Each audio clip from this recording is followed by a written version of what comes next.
7-12 వరకు ఉత్తర ప్రత్యుత్తర రీతిగా చదువుకుందాం.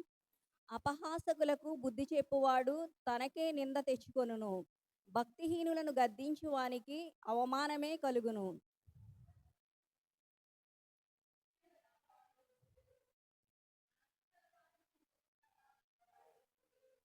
జ్ఞానము గల వానికి ఉపదేశము చేయగా వాడు మరింత జ్ఞానము నొందును. నీతి గల వానికి బోధ చేయగా వాడు జ్ఞానాభివృద్ధి నొందును.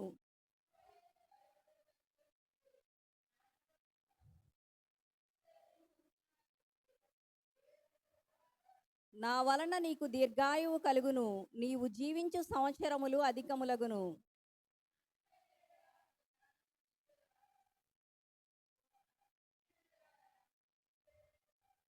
బుద్ధిహీనత అనునది బొబ్బలు పెట్టునది.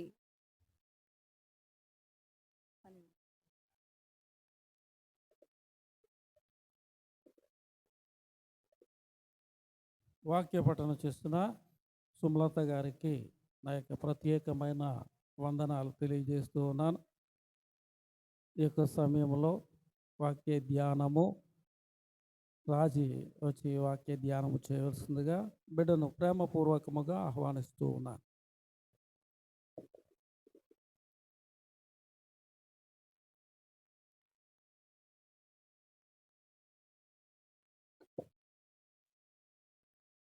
దేవుని నామము మహిమ కలుగును గాక.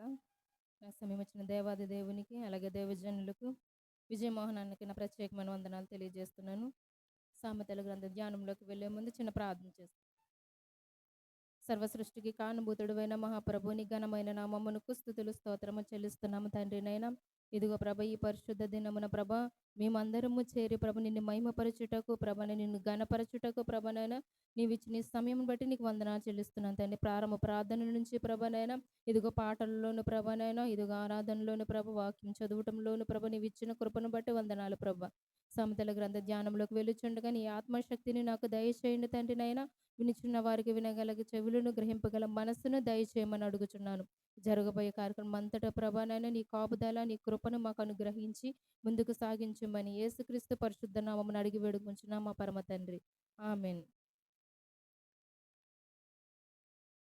సామెతల గ్రంథము మనకి తెలివిని జ్ఞానమును వివేచన కలిగించేటటువంటి గ్రంథ ధ్యానాన్ని ఇప్పటి వరకు 8 అధ్యాయాలు పూర్తి చేసుకుని 9వ అధ్యాయంలోకి మనము ధ్యానించుకుంటున్నామండి. గడిచిన వారంలో పాస్టమ్ గారు మనకి 9వ అధ్యాయం ప్రారంభించారు. ఈ 9వ అధ్యాయంలో జరిగిన దాన్ని ఒకసారి జ్ఞాపకం చేసుకుంటూ, జ్ఞానము నివాసం కట్టుకుని 7 స్తంభాలను చెక్కుకున్నదంటే ఆ 7 స్తంభాల వివరణ మనకి తెలియజేశారు. ఒకటి పవిత్రత, సమాధానం, సహనం, లోబడడం, కనికరం, పక్షపాతం లేకుండా, వేషధారణ కలిగి ఉండకపోవడం. ఈ విషయాలన్నీ కూడా 7 స్తంభాలుగా ఉన్నాయని దైవజనులు తెలియజేశారు. జ్ఞానము చెప్తుంది, నేను భోజనాన్ని సిద్ధం చేశాను, భోజన పదార్థాలు మీకు సిద్ధం చేశాను, ద్రాక్షరసమును పానమును మీకు సిద్ధం చేశాను, మీరు వచ్చి భుజించండి. ఏంటి అని అంటే ఆత్మానుసారంగా తీసుకుంటే గనక అది మనకు దేవుని యొక్క సిద్ధపరిచినటువంటి రక్తము, అలాగే రొట్టెగా మనము దానిని తీసుకొనడమే ఆత్మానుసారమైనటువంటి అర్థం అన్న విషయాన్ని దైవజనులు మనకి తెలియజేశారు. అదేవిధంగా మనం ఏం చేయాలంటే ఆయన సిద్ధపరిచినటువంటి భోజనం ఏదైతే ఉందో, పదార్థాలు ఏవైతే ఉన్నదో, వాక్యము ఏదైతే ఉందో దానిని మనం ఏం చేయాలంటే భుజించాలి. జ్ఞానము కలిగి మనము నడుచుకోవాలి. దాని యొద్దకు వెళ్ళిన తర్వాత మన మార్గము ఎలా నడవాలి, చక్కని మార్గంలో మనము నడుస్తామన్న విషయాన్ని 9వ అధ్యాయం ప్రారంభంలో 1-6 వచనాలు మనం చూసుకున్నాం. అయితే ఈ దినం మన 7-12 వచనాల్లో కూడా 2 విషయాలను ఇక్కడ తెలియజేస్తున్నాయి. ఏంటి అంటే ఇక్కడ బుద్ధిహీనుడు అపహాసకుడి గురించిని, జ్ఞానము గలవాని గురించిని. బుద్ధిహీనుని గద్దిస్తే వాడు ఎలా తీసుకుంటాడు, జ్ఞానవంతుడిని గద్దిస్తే జ్ఞానవంతుడు ఎలా స్వీకరిస్తాడు అనే విషయాన్ని మొదటగా తెలియజేస్తుంది. అలాగే జ్ఞానము సంపాదించుకుంటే గనక, దేవుడిచ్చే జ్ఞానాన్ని స్వీకరిస్తే గనక మనకి ఆయుష్ ఎలా పెరుగుతుంది అనే విషయాన్ని రెండో విషయంగా మనము గమనించవచ్చు.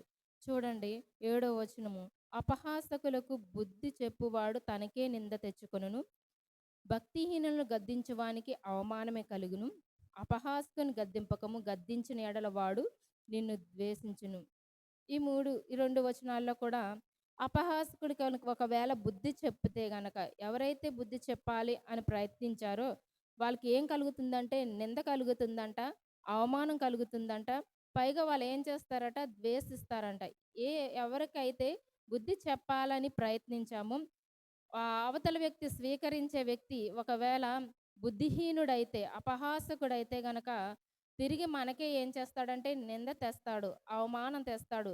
ఇంకొకటి కూడా చేస్తాడంట, ద్వేషించడం మొదలు పెడతాడంట. చూడండి అదే సామెతల గ్రంథము 13వ అధ్యాయము 1వ వచనం మనం చూసుకున్నట్లయితే, తండ్రి శిక్షించిన కుమారుడు జ్ఞానము గలవాడగును, అపహాసకుడు గద్దింపునకు లోబడడట. తండ్రి శిక్షించిన కుమారుడు ఏమవుతాడంటే జ్ఞానవంతుడు అవుతాడు. తండ్రి కుమారుడిని చూసుకోండి ఒకవేళ మనం చూడగలిగితే. చాలామంది తండ్రులు తమ కుమారులు చెడు మార్గంలోకి వెళ్ళిపోతున్నారు అనుకోండి, వాళ్ళని మంచి మార్గంలో పెట్టడానికి తండ్రులు ఏం చేస్తారంటే, తల్లిదండ్రులు ఏం చేస్తారంటే గద్దిస్తూ ఉంటారు. అయితే కుమారుడు ఆల్రెడీ అందులో దిగిపోయాడు అనుకోండి, చెడుతనంలో దిగిపోయాడు అనుకోండి, వాడిని గద్దించినా కూడా ఏం చేస్తాడంటే లోబడడంట. లోబడకపోగా తల్లిదండ్రులను ఏం చేస్తారంట, నిందిస్తాడంట. అంతేకాదు వాళ్ళకి అవమానం తెస్తాడంట. ఒరే అబ్బాయి, నువ్వు ఇలా ఉండడం కుదరదు, చూడు నువ్వు ఆ స్నేహంతో చెడ్డవారితో స్నేహం చేసావంటే నిన్ను కూడా వాళ్ళు దాంట్లో లాక్కుని నిన్ను చెడ్డవారిగా చేస్తాడని చెప్పాడు అనుకోండి. ఈ కుమారుడు ఒక అపహాసకుడైతే, బుద్ధిహీనుడైతే ఏం చేస్తాడంటే, తండ్రి ఏదో నాకు చెప్పేయాలని చూస్తున్నాడు, నన్ను ఏదో మార్గంలో పెట్టేయాలని చూస్తున్నాడు, అదేం కుదరదు, నా సొంత ఆలోచనతో నేను జీవించాలని చెప్పి కుమారుడు ఏం చేస్తాడంటే తండ్రిని త్రోసివేస్తాడంటే అపహాస్యం చేస్తాడన్నమాట. నలుగురిలోకి వెళ్ళిపోతాడు. పైగా మా నాన్న ఇలా అంటున్నాడు, అలా అంటున్నాడు అని మళ్ళా వాళ్ళకి చెప్పి తండ్రిని అవమానపరిచేవాడుగా ఉంటాడు. ఎవడు? ఈ బుద్ధిహీనుడు, అపహాసకుడును. అదే విషయాన్ని చెప్తున్నాడు. తండ్రి చెప్పాలని ప్రయత్నించాడు కానీ అతనికి ఏం మిగులుతుందంటే ఇదే మిగులుతుంది, అవమానమే మిగులుతుంది. పైగా ఏమవుతారంటే తండ్రికి కుమారునికి మధ్య విభేదాలు ఏర్పడిపోతాయి. ఇప్పుడు చెప్పలేకపోతున్నాం కదండి పిల్లలకి. ఏదైనా చెప్తే ఎదురు సమాధానం చెప్పడం ప్రారంభిస్తున్నాడు. అపహాసకుడు ఏం చేస్తాడు, తండ్రి మాట అన్నాడు కదా అని పడే విధంగా ఉండడు. జ్ఞానవంతుడైతే నా తండ్రి కదా నన్ను అనుకుంటాడు. కానీ ఆ బుద్ధిహీనుడు ఏమవుతాడంటే ఎదిరించేవాడుగా అయిపోతాడు. అంటే ద్వేషిస్తాడనమాట. అప్పుడు తల్లిదండ్రుల మధ్య బిడ్డల మధ్య ఏమొచ్చేస్తుందంటే విభేదాలు వచ్చేస్తాయి, దూరం ఏర్పడిపోతుంది, ద్వేషాలు పెరిగిపోతాయి. అప్పుడు తండ్రి కుమారుడి మీద, కుమారుడు తండ్రి మీద ఏం చెప్పుకుంటారంటే తొండమలు చెప్పుకుంటూ ఉంటాడు. నా కుమారుడు ఇలా చేస్తున్నాడని, తండ్రి చెప్పుకుంటే నా తండ్రి ఇలా చేస్తున్నాడని కుమారుడు చెప్పుకునే పరిస్థితులు ఏర్పడిపోతాయి. ఎప్పుడు అంటే జ్ఞానం లేకపోవడం వల్ల, బుద్ధిహీనత వల్ల, అపహాసకులుగా మిగిలిపోవడం వల్ల ఇవి జరుగుతాయి. పైగా వాళ్ళకి చెప్పాలని ప్రయత్నం చేస్తే తిరిగి మనకే నింద వస్తుంది అనే విషయాన్ని ఈ 2 వచనాల్లో తెలియజేస్తున్నాయి. అదే వచనమును తర్వాత నుంచి చూస్తే, జ్ఞానము గలవానిని గద్దింపగా వాడు నిన్ను ప్రేమించును, జ్ఞానము గలవానికి ఉపదేశము చేయగా వాడు మరింత జ్ఞానము నొందును, నీతి గలవానికి బోధ చేయగా వాడు జ్ఞానాభివృద్ధి నొందును. చూడండి కీర్తన గ్రంథము 141వ కీర్తన 5వ చరణములో దావీదు భక్తుడు ఒక విషయాన్ని తెలియజేస్తాడు. చూడండి 141:5.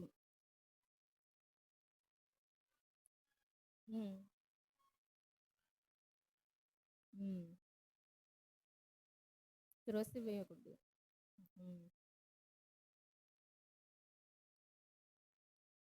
చూడండి జ్ఞానవంతుడైతే ఎలా ఉంటాడంట, దావీదు భక్తుడు చెప్తున్నాడు తన సొంత అనుభవంతో. ఒకవేళ నీతిమంతుడు ఒకవేళ నన్ను గద్దిస్తే గనక అది నాకు ఎలా ఉంటుంది అంటున్నాడంటే తైలాభిషేకము వలె ఉంటుంది. అట్టి అభిషేకాన్ని నేను ఏం చేయను అన్నాడు, త్రోసివేయను అన్నాడు. చూడండి జ్ఞానము కలిగిన వాడిని ఒకవేళ గద్దిస్తే గనక ఇంకా జ్ఞానాభివృద్ధిని పొందుకుంటాడు. ఒకవేళ గద్దించినా కూడా దానిని స్వీకరించేవాడుగా ఉంటాడు. ఎలాగంటే నన్ను నీతిమంతుడు గద్దించాడు కాబట్టి నాకు మేలు కలిగే విధముగా ఏదో చెప్పడానికి ప్రయత్నం చేస్తున్నాడు, దానిని బట్టి నేను నాలో ఉన్న లోపాలు తీసివేసుకుని మారాలి అనే ఉద్దేశంతో నేను ఆ మాటలు తీసుకోవాలన్న జ్ఞానము ఎవరు కలిగి ఉంటాడంటే జ్ఞానం కలిగిన వ్యక్తి ఉంటాడు. ఒకవేళ అతన్ని గద్దిస్తే ఏం చేస్తాడంటే గద్దించిన వాణిని ప్రేమిస్తాడంట, ఉపదేశం చేస్తే అంట అలాంటి వాడికి మరింత జ్ఞానం నొందుకుంటాడంట, బోధ చేస్తే అంట జ్ఞానాన్ని ఇంకా అభివృద్ధి పరుచుకుంటాడంట. ఎవరు ఇవన్నీ చేస్తాడంటే జ్ఞానము కలిగినవాడు. అదే అపహాసకుడైతే ఏం చేస్తాడంటే దానిని త్రోసి వేసేవాడిగా ఉంటాడు. ఇంకో విషయం కూడా చూడండి.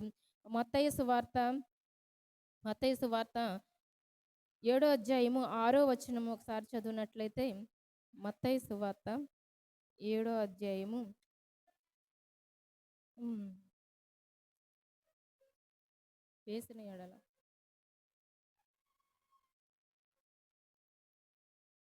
చూడండి, పరిశుద్ధమైనదంట కుక్కలకి పెట్టకూడదంట. ముత్యాలని ఎక్కడ వేయకూడదంటే పందులు ఎదుట వేయొద్దు. ఒకవేళ వేస్తే అవి వాటిని కాళ్ళతో త్రొక్కి వేయడమే కాకుండా మళ్ళా మన మీద పడి ఏం చేస్తాయట, చీల్చి వేస్తాయి అని చెప్తున్నాడు. చూడండి, పరిశుద్ధమైనది. చూడండి, మనం ఏమన్నా అపహాసులకు మంచి చెప్పాలనుకున్నాం అనుకోండి, వాళ్ళు ఏం చేస్తారు, త్రోసి వేస్తారని నేను చెప్పాను. అంటే ఈ వాక్య భాగాన్ని మనం ఆధారం చేసుకున్నట్లయితే ఎవరు ఎదురేయొద్దు అంటున్నాడంటే ముత్యాలైన పరిశుద్ధమైనదంటే కుక్కల ఎదుట, పందుల ఎదుట, చాలా అసహ్యమైన జంతువులతోటి పోల్చాడు కదండి. అంటే మంచి ఎవరికి చెప్పకూడదంటే అపహాసకులకి, అంటే అపహాసకుల్ని ఎవరితో పోల్చాడు, జంతువులతో పోల్చాడు. పైగా ఎలాంటి వాటితోటి, కుక్కలతోటి, పందులతోటి పోల్చాడు. వాళ్ళ ఎదుట ఏ మంచి చెప్పాలన్నా, ఏ మంచి విషయం పెట్టాలన్నా కూడా వృధా అయిపోతుంది. పైగా వాళ్ళు ఏం చేస్తారంటే ఎలాగైతే పందులు త్రొక్కి వేసి మళ్ళా పైగా మనుషుల మీదకి తిరగబడతాయో అలాగే చెడ్డవారి ఎదుట, భక్తిహీనుల ఎదుట ఏదైనా మంచి విషయం పెట్టాలనుకుంటే, బుద్ధి చెప్పాలనుకుంటే వాటిని త్రోసి వేయడమే కాకుండా మళ్ళా వాళ్ళు ఏం చేస్తారట, తిరగబడతాడు అనే విషయాన్ని ఈ వాక్య భాగం ద్వారాగా మనం తెలుసుకోవచ్చు. అందుకే మనం ఏదైనా చెప్పాలనుకుంటే అటు తెలివి తక్కువ వాడికైనా చెప్పాలి, జ్ఞానం గలవాడికైనా చెప్పాలి. అంతేగాని మధ్యరకంగా ఉండేవాడికి మనం ఏమీ చెప్పలేం. విన్నడో చెప్పినా కూడాను. జ్ఞానవంతుడికి చెప్తే జ్ఞానాన్ని ఇంకా అభివృద్ధి పరుచుకుంటాడు. నా కోసమే చెప్తున్నారు కాబట్టి నేను దాన్ని సరిచేసుకోవాలి అని అనుకుంటాడు. బాగా తెలివి తక్కువ వాడికి చెప్పామనుకోండి, వాడేమనుకుంటాడంటే నాకు తెలివి లేదు కాబట్టి ఏదో చెప్తున్నాను. అతి తెలివి ఉంటారు చూడండి, బాగా నాకే తెలుసు, అన్నీ నాకే తెలుసు అని అనుకున్న వాళ్ళకి ఏమీ చెప్పలేం. ఏం చెప్పినా వాడు ఏం చేయడంటే స్వీకరించడు. ఎందుకంటే తన సొంత ఆలోచనతోటి ఆధారపడతాడు. అన్నీ నాకే తెలుసా అన్న ధోరణిలో ఉంటాడు కాబట్టి వాడికి ఏం చెప్పలేమంటే ఏది చెప్పలేం. చెప్పినా కూడా వాడు ఏం చేయడంటే దాన్ని తీసుకోకపోగా ఏం చేస్తాడంటే దాన్ని వ్యతిరేకిస్తాడు. చెప్పిన వారి మీద నిందలు మోపేవాడిగా ఉంటాడనే విషయాన్ని మనం ఈ వాక్య భాగం ద్వారా చూసుకోవచ్చు. మిగతాది 10వ వచనం. యెహోవా యందు భయభక్తులు కలిగి ఉండుటే జ్ఞానమునకు మూలము, పరిశుద్ధ దేవుని గూర్చిన తెలివియే వివేచనకు ఆధారం. నా వలన నీకు దీర్ఘాయువు కలుగును, నీవు జీవించు సంవత్సరములు అధికములగును, నీవు జ్ఞానివైన ఎడల నీ జ్ఞానము నీకే లాభకరమగును అనే విషయాలు తెలియజేస్తున్నాడు. చూడండి, యెహోవా యందు భయభక్తులు కలిగి ఉండటే జ్ఞానమునకు మూలాధారము. ఆయన యందు భయభక్తులు కలిగి ఉండడమే మనకు జ్ఞానము లభిస్తుంది. ఎప్పుడైతే ఆ జ్ఞానాన్ని మనం పొందుకుంటామో, ఆ జ్ఞానాన్ని మనం కలిగి ఉంటామో, మన సంవత్సరాలు ఏమవుతాయంట, అధికమవుతాయి. అంతేకాదు దేవుడిచ్చే జ్ఞానం వలన ఆయురారోగ్యాలు వృద్ధి చెందుతాయి. దుర్వ్యసనాల వల్ల ఏమవుతుందంటే ఆరోగ్యం క్షీణిస్తుంది. పాపం ఏం చేస్తుందంటే మానవ జీవితాన్ని హరింపచేస్తుంది. పాపం వల్ల వచ్చే జీతం మరణము. కాబట్టి మనం పాపాన్ని విడిచిపెట్టి దేవుడిచ్చే జ్ఞానాన్ని, దేవుని యందు భయభక్తులు కలిగి దేవుడి జ్ఞానాన్ని అనుసరించి జీవిస్తే మనకి ఏం కలుగుతుందంటే దీర్ఘాయువు ప్రాప్తిస్తుంది. దేవునికి విధేయులైన వారికి సమృద్ధి జీవము మనకి అనుగ్రహింపబడుతుంది. అనేకమైన నిండు సంవత్సరాలు కలిగిన జీవితము ఎవరిస్తారంటే దేవుడు ఇస్తాడు. కాబట్టి మనం ఏం చేయాలంటే దేవుడిచ్చే జ్ఞానాన్ని మనము పొందుకోవాలి. పొందుకొని మనం ఏం చేయాలి, అధిక సంవత్సరాలు జీవించేవారిగా మనము ఉండాలి. అదే విషయాన్ని చెప్తున్నాడు. నీవు జ్ఞానివైన యెడల నీ జ్ఞానము నీకే లాభకరమగును, నీవు అపహసించిన దాన్ని నీవే భరింపవలెను అనే విషయాన్ని తెలియజేస్తున్నాడు. మనం జ్ఞానము కలిగి ఉంటే ఆ జ్ఞానము మనకే లాభకరము. ఒకవేళ దాన్ని నువ్వు తృణీకరిస్తే, అపహసిస్తే గనక దానివల్ల వచ్చే పరిణామాలను ఎవరిని అనుభవించాలంటే నీవే అనుభవించవలసి వస్తుంది. కాబట్టి దేవుడిచ్చే జ్ఞానాన్ని మనం పొందుకుని మన ఆయుష్ని పెంచుకునేవారుగా ఉండాలి. జ్ఞానాన్ని స్వీకరించి గద్దింపును మనము ఏం చేయాలంటే స్వీకరించేవారుగా ఉండాలి. మనల్ని ఎవరైనా గద్దిస్తే గనక ఊరికనే గద్దించరు కదండి. ఊరికనే గద్దిస్తారా ఎవరైనా? తల్లి అయినా, తండ్రి అయినా, సంఘ కాపరి అయినా ఎవరైనా సరే గద్దించారు అంటే మనల్ని మనం మార్చుకోవడం కోసమే గద్దిస్తారు. దైవజనులు ఇచ్చే గద్దింపును మనం ఏం చేయాలి తెలుసా? స్వీకరించాలి. ప్రతి ఆదివారము మనల్ని గద్దిస్తూనే ఉంటున్నారు. ఎవరికి హృదయాలకి వాళ్ళకి తాకుతూనే ఉంది ఆ గద్దింపు. ఆ గద్దింపుని స్వీకరించినట్లయితే, జ్ఞానము గలవాడైతే స్వీకరిస్తాడు. స్వీకరించి దాని ప్రకారము నడుచుకునే మార్గాన్ని ఎంచుకుంటాడు. అదే అపహాసకుడైతే ఏంటి దైవజనులు నాకే చెప్తున్నాడు, నన్ను గద్దిస్తున్నాడు, కాబట్టి దాన్ని ఏం చేయాలి, నేను త్రోసివేయాలి. ఈయన నాకు చెప్పడం ఏంటి, నాకు తెలీదా ఇందులో ఉన్న విషయాలు అని అనుకుని అపహాసకుడు ఏం చేసుకుంటాడంటే అపహరిస్తూ ఉంటాడు. పైగా నింద తెస్తూ ఉంటాడు. పైగా ఏం చేస్తాడంటే ద్వేషం కలిగి ఉంటాడు. ఎవరైనా ఏదైనా విషయం చెప్తే వాళ్ళని ద్వేషించేవారుగా అయిపోతారు. అట్టి పరిస్థితుల్లో మనము ఉండకూడదు. జ్ఞానము, దేవుడిచ్చే జ్ఞానాన్ని మనం పొందుకుని, ఆ జ్ఞానాన్ని ప్రకారము మనం నడుచుకుని, గద్దింపుని స్వీకరించి, జ్ఞానం పొందుకున్న తర్వాత ఆయనిచ్చే ఆయుష్ను కూడా మనము పెంచుకునే వారిగా ఉండడానికి ప్రయత్నం చేద్దాం. దేవుడి కొద్ది మాటలు దీవించి ఆశీర్వదించును గాక. ఆమేన్.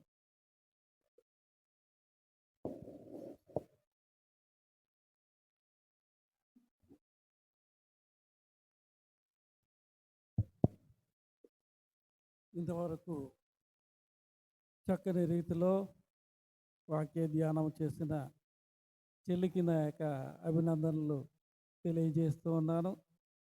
అవునండి, తెలుగు తక్కువ వారికైనా చెప్పొచ్చు, జ్ఞానవంతులకైనా చెప్పవచ్చు, కానీ మధ్యరకంగా ఉన్నవారు వాళ్ళు పాడైపోయే వరకు చెప్పిన మాట వినరు. అలాగే తప్పిపోయిన కుమారుడు తండ్రి ఏం చేశాడు, ఆస్తిని పంచిచ్చామంటే ఇచ్చేశాడు, కానీ ఆయన ఇంకా ఆ కుమారుని గురించి వెతకలేదు. ఎందుకని అది చెప్పినా విండు. అంచేత తండ్రి ఏం చేస్తాడంటే ఆయన మార్పు నొంది మళ్ళా తిరిగి వస్తాడని మరి ఆయన కనిపెట్టుకుని ఉన్నాడు. అయితే కుమారుడు వచ్చినప్పుడు మారు మనసు పొంది ఆయన తప్పును తెలుసుకుని వచ్చినప్పుడు మళ్ళీ తండ్రి చేర్చుకున్నాడు. అలాగే మన తండ్రి కూడా మనము చెడిపోతున్నప్పుడు, మనము త్రోవ తప్పుతున్నప్పుడు ఆయన వాక్కుల ద్వారా మనల్ని దర్శించి మనతో మాట్లాడి, మనం మరి అయినప్పటికీ మనం వింటలేదు కాబట్టి ఆయన నా కుమారుడు నా దగ్గరికి ఎప్పుడు వస్తాడా అని చెప్పేసి మన కొరకు ఆయన ఎదురు చూస్తూ ఉన్నాడు. కాబట్టి మనము వాక్యాన్ని నిర్లక్ష్యం చేసుకోకుండా మరి ఈ యొక్క ఆరాధన దినాన్ని దేవుడు మనతో ఏం మాట్లాడతాడనే ఆశతో మనం రావాలి. దేవుని దాసుని ద్వారా దేవుడు మనతో ఏం మాట్లాడతాడనే ఆశ మనలో ఉండాలి.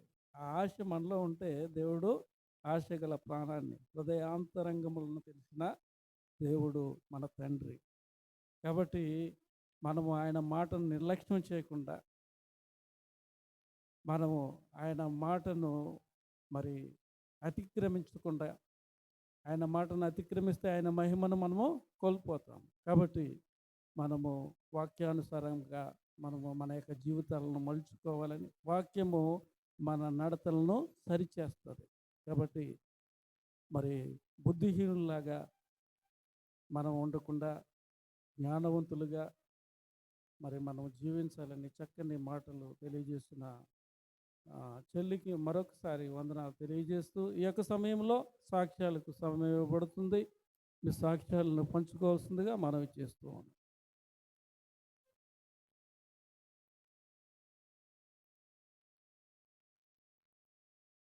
సాక్ష్యాలు చెప్పవలసిన బిడ్డలు మీ సాక్ష్యాలను పంచుకోవాల్సిందిగా మనవి చేస్తూ ఉన్నాను.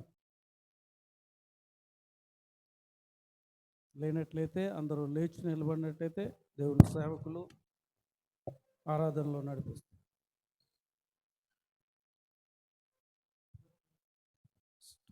రండమ్మా. దేవుడు మనలను, మన కుటుంబాలను దేవుడు ప్రేమించి గతించిన వారమంతా కూడా తన కృపలో కాచి దాచి కాపాడి మరొక పునరుత్థానాన్ని దినాన్ని దేవుడు మనకు అనుగ్రహించి ఆయన పాదాల చెంతకు మనలను చేర్చి ఆయన నామాన్ని గణపరచటానికి, ఆయన నామాన్ని కీర్తించటానికి దేవుడు మనకిచ్చిన ఈ శ్రేష్టమైన సమయాన్ని సద్వినియోగం చేసుకుంటూ ఆయన మందిర ఆవరణంలోనికి వచ్చిన మనందరం కూడా కొద్ది నిమిషాలు కన్నులు మూసుకొని దేవుడు చేసిన మేలులను, ఆయన ఉపకారాలను తలపోసుకుంటూ స్తుతి యాగము చేద్దాం. స్తోత్రం, స్తోత్రం, స్తోత్రం, స్తోత్రం, స్తోత్రం, స్తోత్రం, స్తోత్రం. దేవా నీకు వందనాలు, వందనాలు, వందనాలు, వందనాలు, వందనాలు, వందనాలు. పరిశుద్ధుడా నీకు స్తోత్రం, స్తోత్రం, స్తోత్రం, స్తోత్రం. పరమండలాకాశముపై నివసించుచున్నవాడా నీకు వందనాలు, వందనాలు, వందనాలు, వందనాలు. నిత్యము దూతగణములచే కీర్తింపబడుచు ఉన్న దైవమా, కొనియాడబడుచు ఉన్న దైవమా, ఆరాధింపబడుచు ఉన్న దైవమా, మీకే స్తోత్రం, స్తోత్రం, స్తోత్రం, స్తోత్రం, స్తోత్రం. యేసయ్యా మీకే వందనాలు, వందనాలు, వందనాలు, వందనాలు, వందనాలు, వందనాలు. అయ్యా నీకు స్తోత్రం. ఆశలే ఆవిరైపోయినా,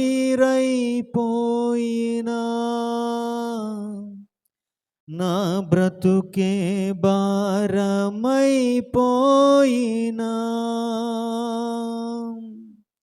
ఆశలే ఆవిరైపోయినా, నా బ్రతుకే భారమైపోయినా, శ్రమలు శోధించినా, నాతో నీవున్న ధైర్యమే కలిగినా, శ్రమలు శోధించినా, నాతో నీవున్న ధైర్యమే కలిగిన, ప్రాణం పోయేంత వరకు నీతోనే నయ్యం, తుది శ్వాస వరకు నీతో ఉంటానయ్యం, ప్రాణం పోయేంత వరకు నీతోనే నయ్యం, తుది శ్వాస వరకు నీతో ఉంటానయ్యా. నీవే కావాలేసయ్యా, నీతో ఉంటానయ్యా, నీతోనే ఉంటానేసయ్యా, నేను విడువాలేనయ్యా. నీవే కావాలేసయ్యా, నీతో ఉంటానయ్యా, నీతోనే ఉంటానేసయ్యా, నేను విడువాలేనయ్యా. నా ప్రాణ ప్రియుడా, మహనీయుడా, నా యేసయ్యా నీతో ఉంటానయ్యా.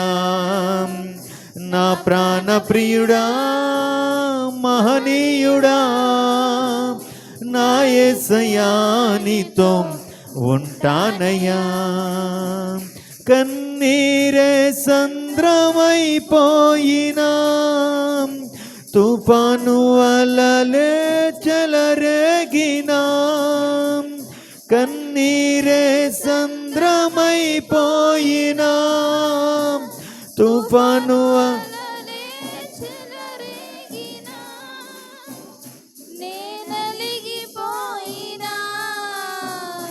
నాతో నీవున్న ధైర్యమే కలిగేనా, నే నలిగిపోయినా,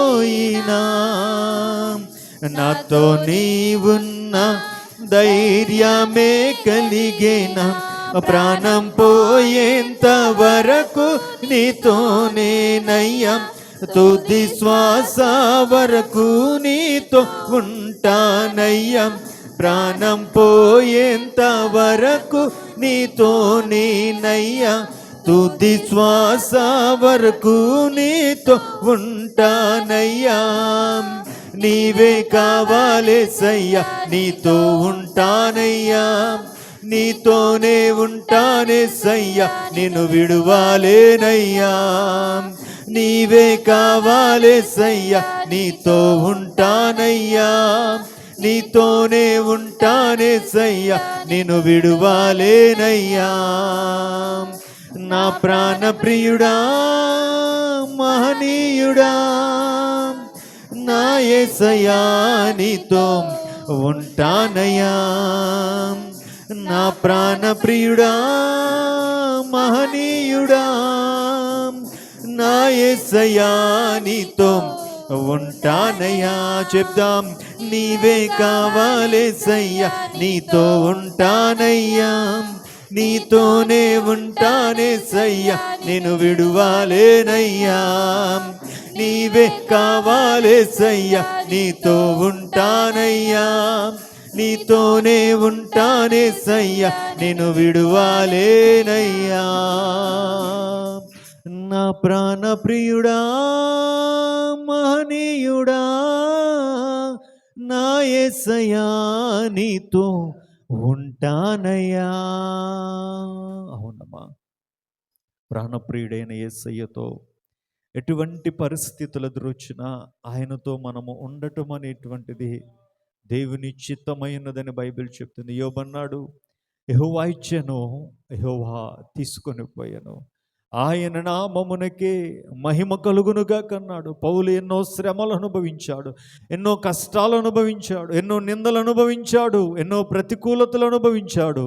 కానీ ప్రభువునందు ఆనందించుడి, మరల చెప్పుతూ ఉన్నాను, ఆనందించుడని పౌలు చెప్పాడు.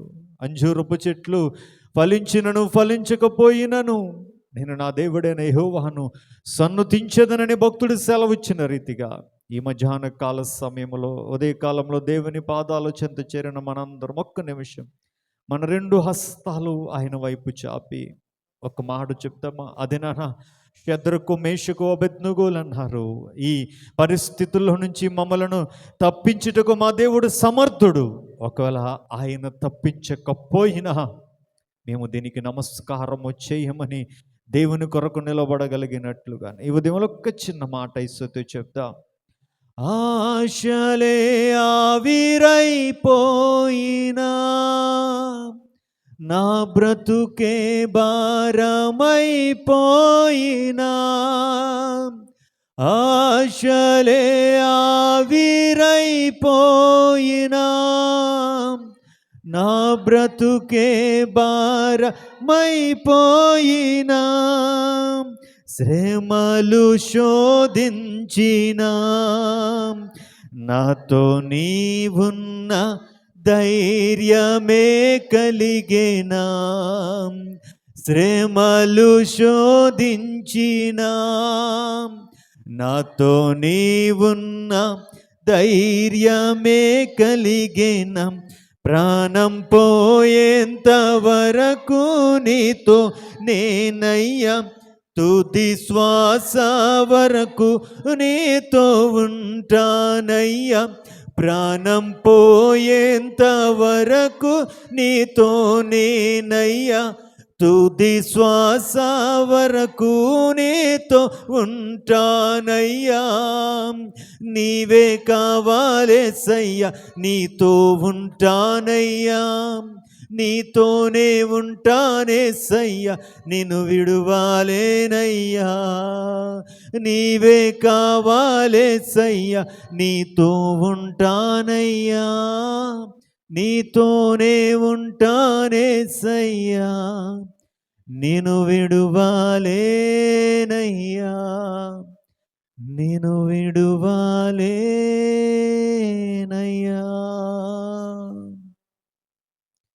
ఇంతవరకు దేవుని స్తుతించి ఆరాధించిన మనం ఒక చిన్న ప్రార్థన చేసుకుందాం. దేవా, ప్రాణప్రియుడైన నిన్ను స్తుతించటానికి, నీ నామాన్ని గణపరచటానికి కృపనిచ్చావయ్యా. అయ్యా, నీ సేవకుడు నిలబెట్టుకుని నువ్వు మాతో మాట్లాడబోతూ ఉండగా మాతో మీరు మాట్లాడండి అయ్యా అని ప్రార్థనా పూర్వకంగా వాక్య సందేశము కొరకు మనం సిద్ధపడదాం. ఈ యొక్క సమయంలో దైవ సందేశం నిమిత్తము పాస్టర్ గారు వచ్చి ప్రార్థనలో నడిపించవలసిందిగా ప్రేమపూర్వకముగా పాస్టర్ గారిని ఆహ్వానిస్తూ ఉన్నాను.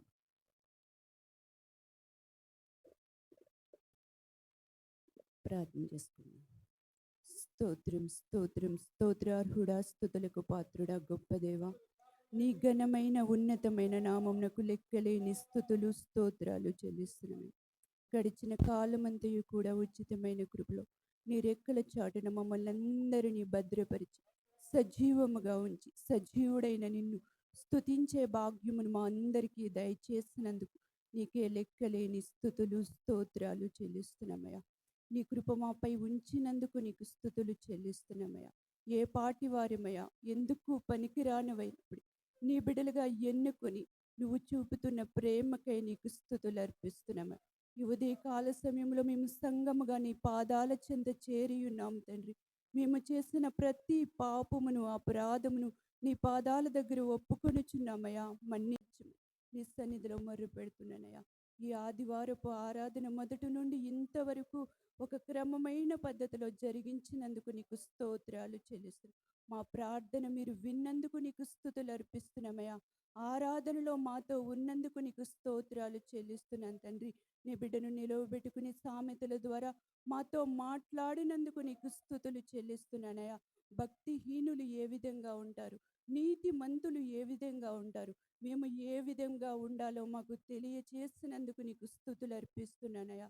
యేసయ్యా, నీ సన్నిధిలో నిలువబడి ఎవరు సాక్ష్యం చెప్పనప్పటికీ మా జీవితాల్లో నువ్వు చేసిన గొప్ప కార్యములకే అందరి పక్షమున నీకే స్తుతులు స్తోత్రాలు అర్పిస్తున్నాను తండ్రి. నీకు స్తోత్రాలు. నీ సేవకుడు ఇప్పుడు నీ పక్షమున నిలువబడుచుండగా నీ సేవకుని ముఖాంతరము నుండి మా అందరితో సూటిగా స్పష్టంగా నీ వాక్యం ద్వారా మాట్లాడమని ప్రార్థిస్తున్నాను తండ్రి. మీరు మాట్లాడుచుండగా వినగల చెవి, గ్రహింపగల మనస్సును మా అందరికీ దయచేయమని నీ సన్నిధిలో మొర్రపెడుతున్నానయ్యా. వాక్యం ద్వారా ఒక్కొక్కరిని దర్శించండి అయ్యా. ఇంకనూ నిన్నెరగని బిడ్డలు అనేక మంది ఉన్నారయ్యా. వారితో మీరే మాట్లాడమని అడుగుతున్నాను తండ్రి. నిజ రక్షకుడిగా నిన్ను అంగీకరించే భాగ్యం ఆ బిడ్డలందరికీ దయచేసి తద్వారా మహిమ, ఘనత, ప్రభావము కేవలం మీరు మాత్రమే పొందుకొనుమని నజరేయుడైన యేసయ్యను అడిగి వేడుకొని పొందుకొని ఉన్నాము పరమ తండ్రి. ఆమేన్. దయతో అందరూ కూర్చుండమ్మా. ప్రార్థించిన పాస్టమ్మ గారికి నా యొక్క హృదయపూర్వక వందనాలు తెలియజేస్తూ ఉన్నాను. ముఖ్య సమయానికి మనం వచ్చి ఉన్నాము. దైవ సందేశానికి దేవుని దాసులు సిద్ధముగా ఉన్నారు. సమయాన్ని మీరందరూ సద్వినియోగం చేసుకోవాల్సిందిగా మనవి చేస్తూ ఉన్నాను.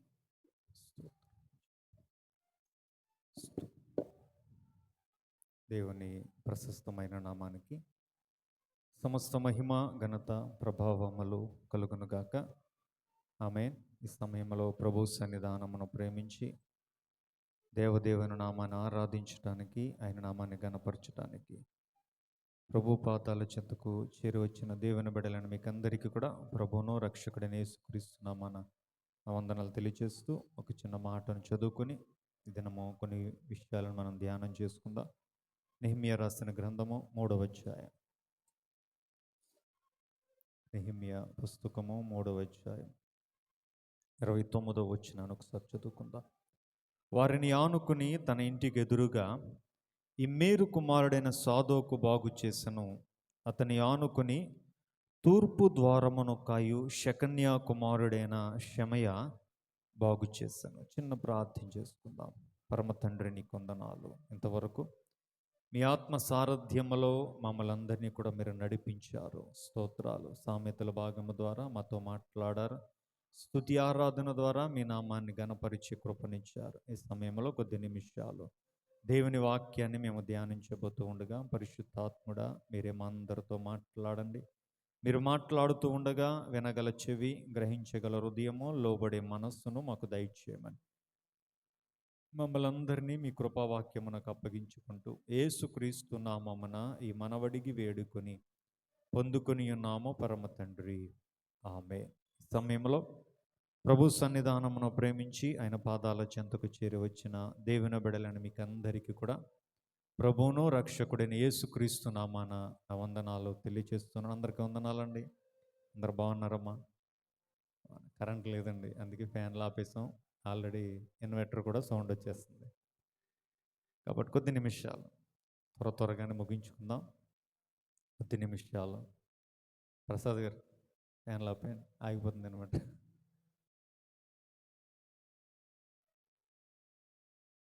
సమయంలో కొద్ది నిమిషాలు దేవుని వాక్యాన్ని ధ్యానం చేద్దాం. మనము దీన్ని ప్రారంభించుకున్నామండి. ఏంటండి? యెరూషలేము యొక్క గుమ్మములను గురించి మనము నేర్చుకుంటూ, ఎన్ని గుమ్మాలని చెప్పానంటే 10 గుమ్మములు. 10 గుమ్మముల గురించి మనము జ్ఞాపకం చేసుకుంటూ, గుర్రపు గుమ్మము కాడ మనం ఏం చేస్తామంటే ఆగి, గుర్రపు గుమ్మము దేనికి సాదృశ్యంగా ఉందండి? యుద్ధానికి. గుర్రాలు దేనికి వాడేవారండి? యుద్ధాలకు వాడేవారు. కాబట్టి ఇది ఆత్మీయ జీవితంలో విశ్వాసి పోరాటానికి సాదృశ్యంగా ఈ గుర్రపు గుమ్మం అనేటువంటిది ఉన్నదని జ్ఞాపకం చేస్తూ, ఈ దినాన క్రైస్తవులుగా మనము కూడా ఆత్మీయ పోరాటంలో ఉన్నాము అని, మనము కూడా పోరాటము చేయవలసిన వారిగా ఉన్నామన్న విషయాన్ని జ్ఞాపకం చేస్తూ, ఎఫెసీయులకు రాసిన పత్రిక 6వ అధ్యాయంలో రాయబడిన ఆ సర్వాంగ కవచమును గురించి కొన్ని విషయాలను మనము గతించిన వారాల్లో నేర్చుకోవడానికి మనం ప్రయత్నం చేస్తాం కదా. సత్యమును దట్టి కట్టుకోవాలి అని, నీతియను మైమరుపు తొడుగుకోవాలి అని, స్వార్థను జోళ్ళు ధరించుకోవాలి అని, విశ్వాసమును డాలు పట్టుకోవాలని, రక్షణయను శిరస్రానం వేసుకోవాలని, ఆత్మ ఖడ్గమును దేవుని వాక్యాన్ని మనము ధరించుకోవాలి అని, ఇవన్నీ కూడా మనము కలిగి ఉన్నప్పుడు మనం ఏమి చేయగలమంటే యుద్ధము చేయగలం. మనము పోరాడేది మనుషుల మీద అయితే కర్రలు వేసుకుని వెళ్ళిపోవచ్చు. ఇంకా కర్రలు కూడా అవసరం లేదు ఇప్పుడు. మనకు మరి ముఖ్యంగా వాడే ఆయుధం ఏంటంటే నోరు కదండి. ఇది నా అందుకే చెప్తుంటా. కానీ మనం పోరాడేది శత్రువైన అపవాది మీద అయినప్పుడు మనం ఉపయోగించవలసినది ఏంటి అంటే సర్వాంగ కవచం. ప్రతి అవయవానికి ఏముండాలి అని బైబిల్ చెప్తుంది అంటే ఒక్కొక్క అవయవానికి ఒక్కొక్క కవచం ఉండాలి. ఈ కవచమునంతా కూడా ధరించుకోగలిగితే మనము అపవాది వేసే అగ్ని బాణాల నుంచి మనం తప్పించుకోగలము. ఎట్ ది సేమ్ టైం అపవాది మీద మనం ఏం చేయగలం మన బైబిల్ చెప్తుందంటే దాడి చేయగలం. దేవుని వాక్యం అనే ఆత్మ ఖడ్గం గురించి చాలా వారాలు మీకు బోధిస్తూ, దేవుని వాక్యం అనే ఆత్మ ఖడ్గము దానిని అంగీకరించిన వారి వ్యక్తి జీవితంలో కలిగించే ప్రయోజనాలు ఏంటి అని జ్ఞాపకం చేశాను అంటే, మొట్టమొదటిది విశ్వాసము, రెండవది నూతన జన్మ, మూడవది ఆత్మీయ స్వస్థత లేకపోతే ఆత్మ బలాన్ని పొందుకోవటం, నాలుగవది శారీరక స్వస్థత, ఐదవది మానసిక స్వస్థత, పాపముపై విజయము, అపవాదిపై విజయము, పవిత్రపరచబడటం, పరిశుద్ధపరచబడటం. ఈ అన్నీ కూడా ఎలా సాధ్యమవుతాయి అంటే దేవుని వాక్యముతో. మనం చేయవలసింది సింపుల్ ఒకటే అండి, వాక్యాన్ని మనము సాత్వికముతో అంగీకరించాలి. వాక్యానికి మనము లోబడితే చాలు, ఆ వాక్యం ఏం చేస్తుందంటే ఈ అన్ని పనులు కూడా మన జీవితంలో చేస్తుందంటండి. మరియమ్మ గారి ఎదుటికి దేవదూత వచ్చిందండి. వచ్చి అన్నది, దయాప్రాప్తురాలా నీకు శుభం, సర్వోన్నతుడు నీలో జన్మించబోతూ ఉన్నాడు అని అన్నదంటే అండి. మరియమ్మ గారు అన్నారు, నీ మాట చొప్పున. ఏమన్నదండి? నువ్వు ఏ మాట అయితే ప్రభువు దగ్గర నుంచి తీసుకొని వచ్చావో ఆ మాట చొప్పున నా జీవితంలో జరుగును గాక అన్నదండి. నమ్మింది.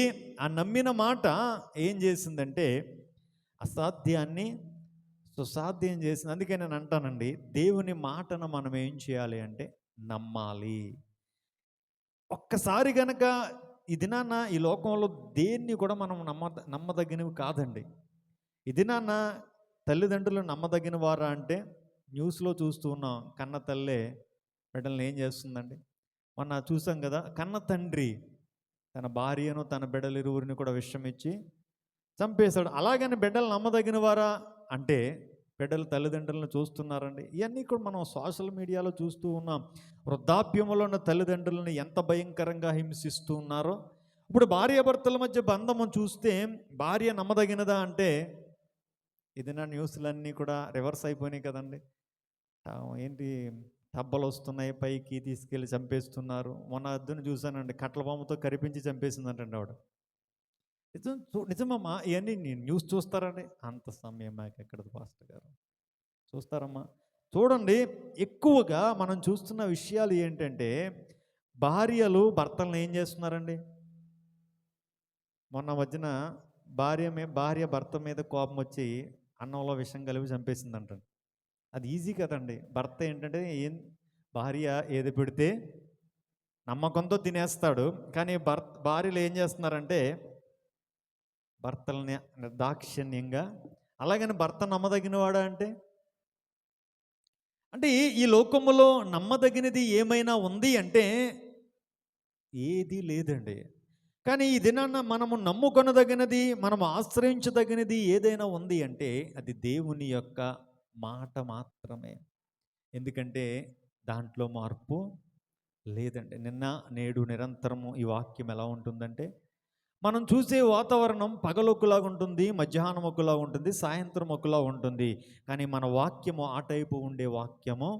ఈ దినాన్న నమ్మగలిగితే బైబిల్ గ్రంథములో ఏ అద్భుతాలైతే మనం చదివామో అదే అద్భుతాలు మన జీవితాల్లో కూడా చేయగలిగిన సామర్థ్యత కలిగినది ఈ గ్రంథం.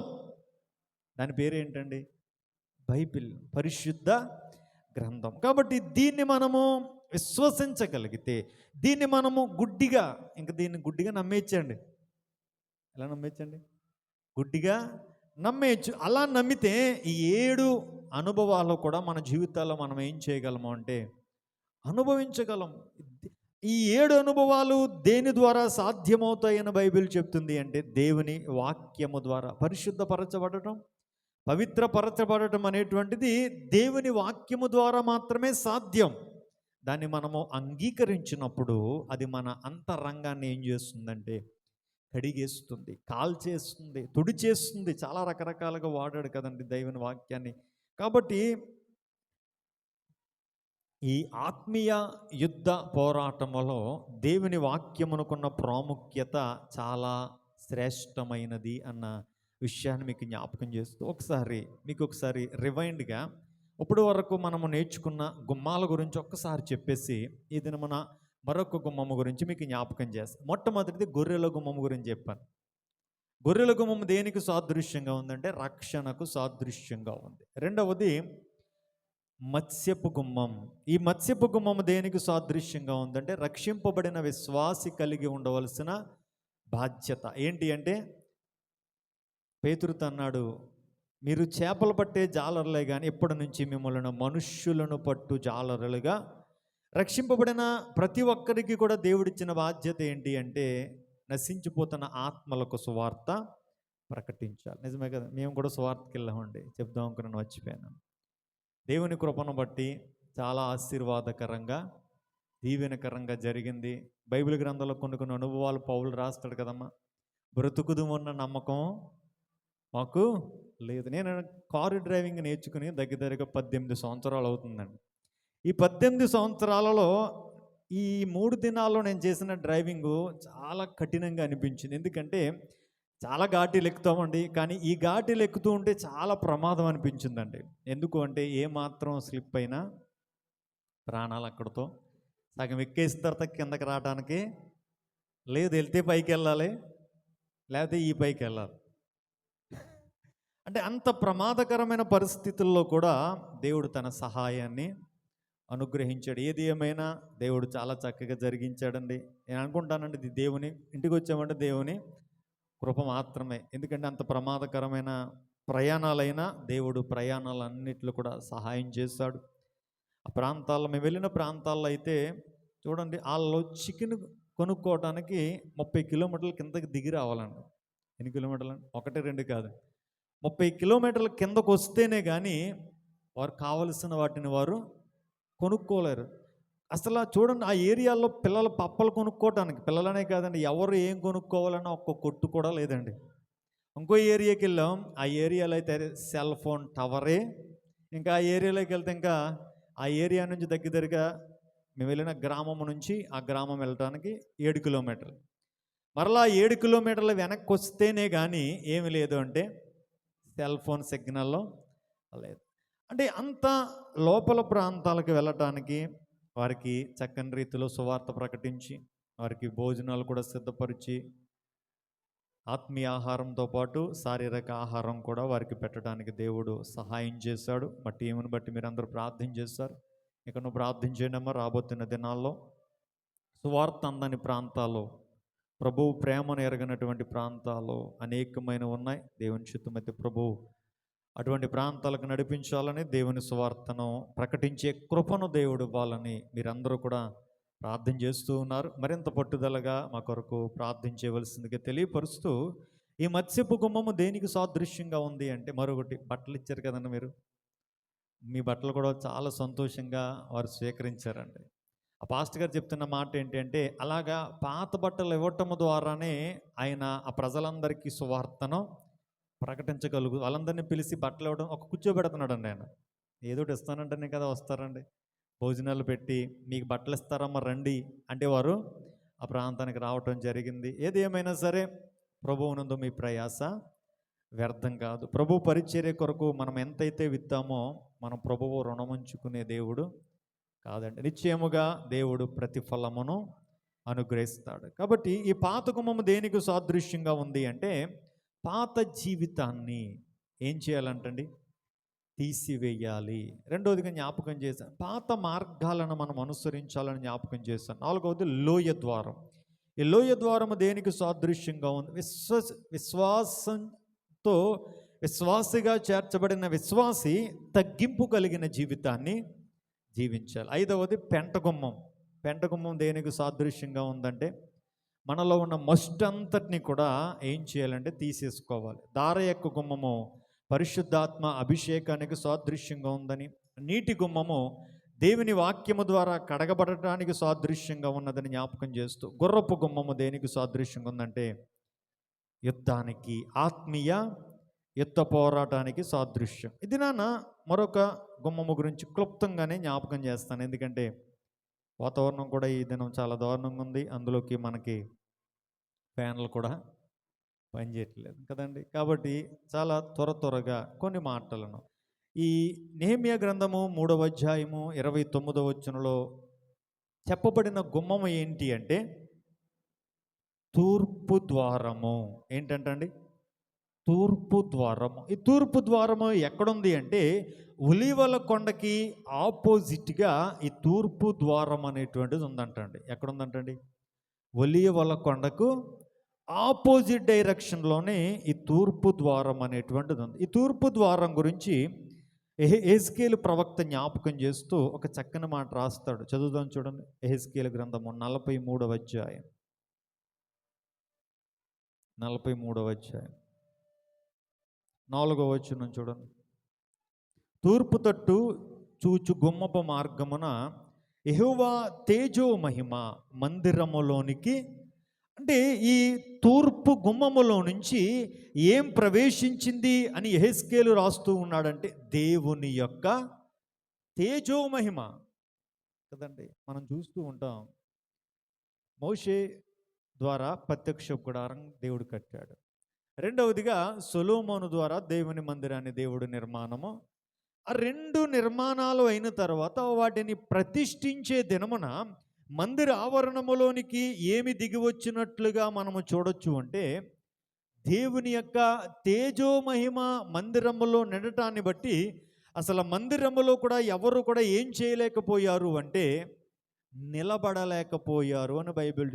అంటే దేవుని మహిమ ఎలా ప్రవేశించింది అంటే ఈ తూర్పు గుమ్మము ద్వారా. ఎలా వచ్చిందంటండి?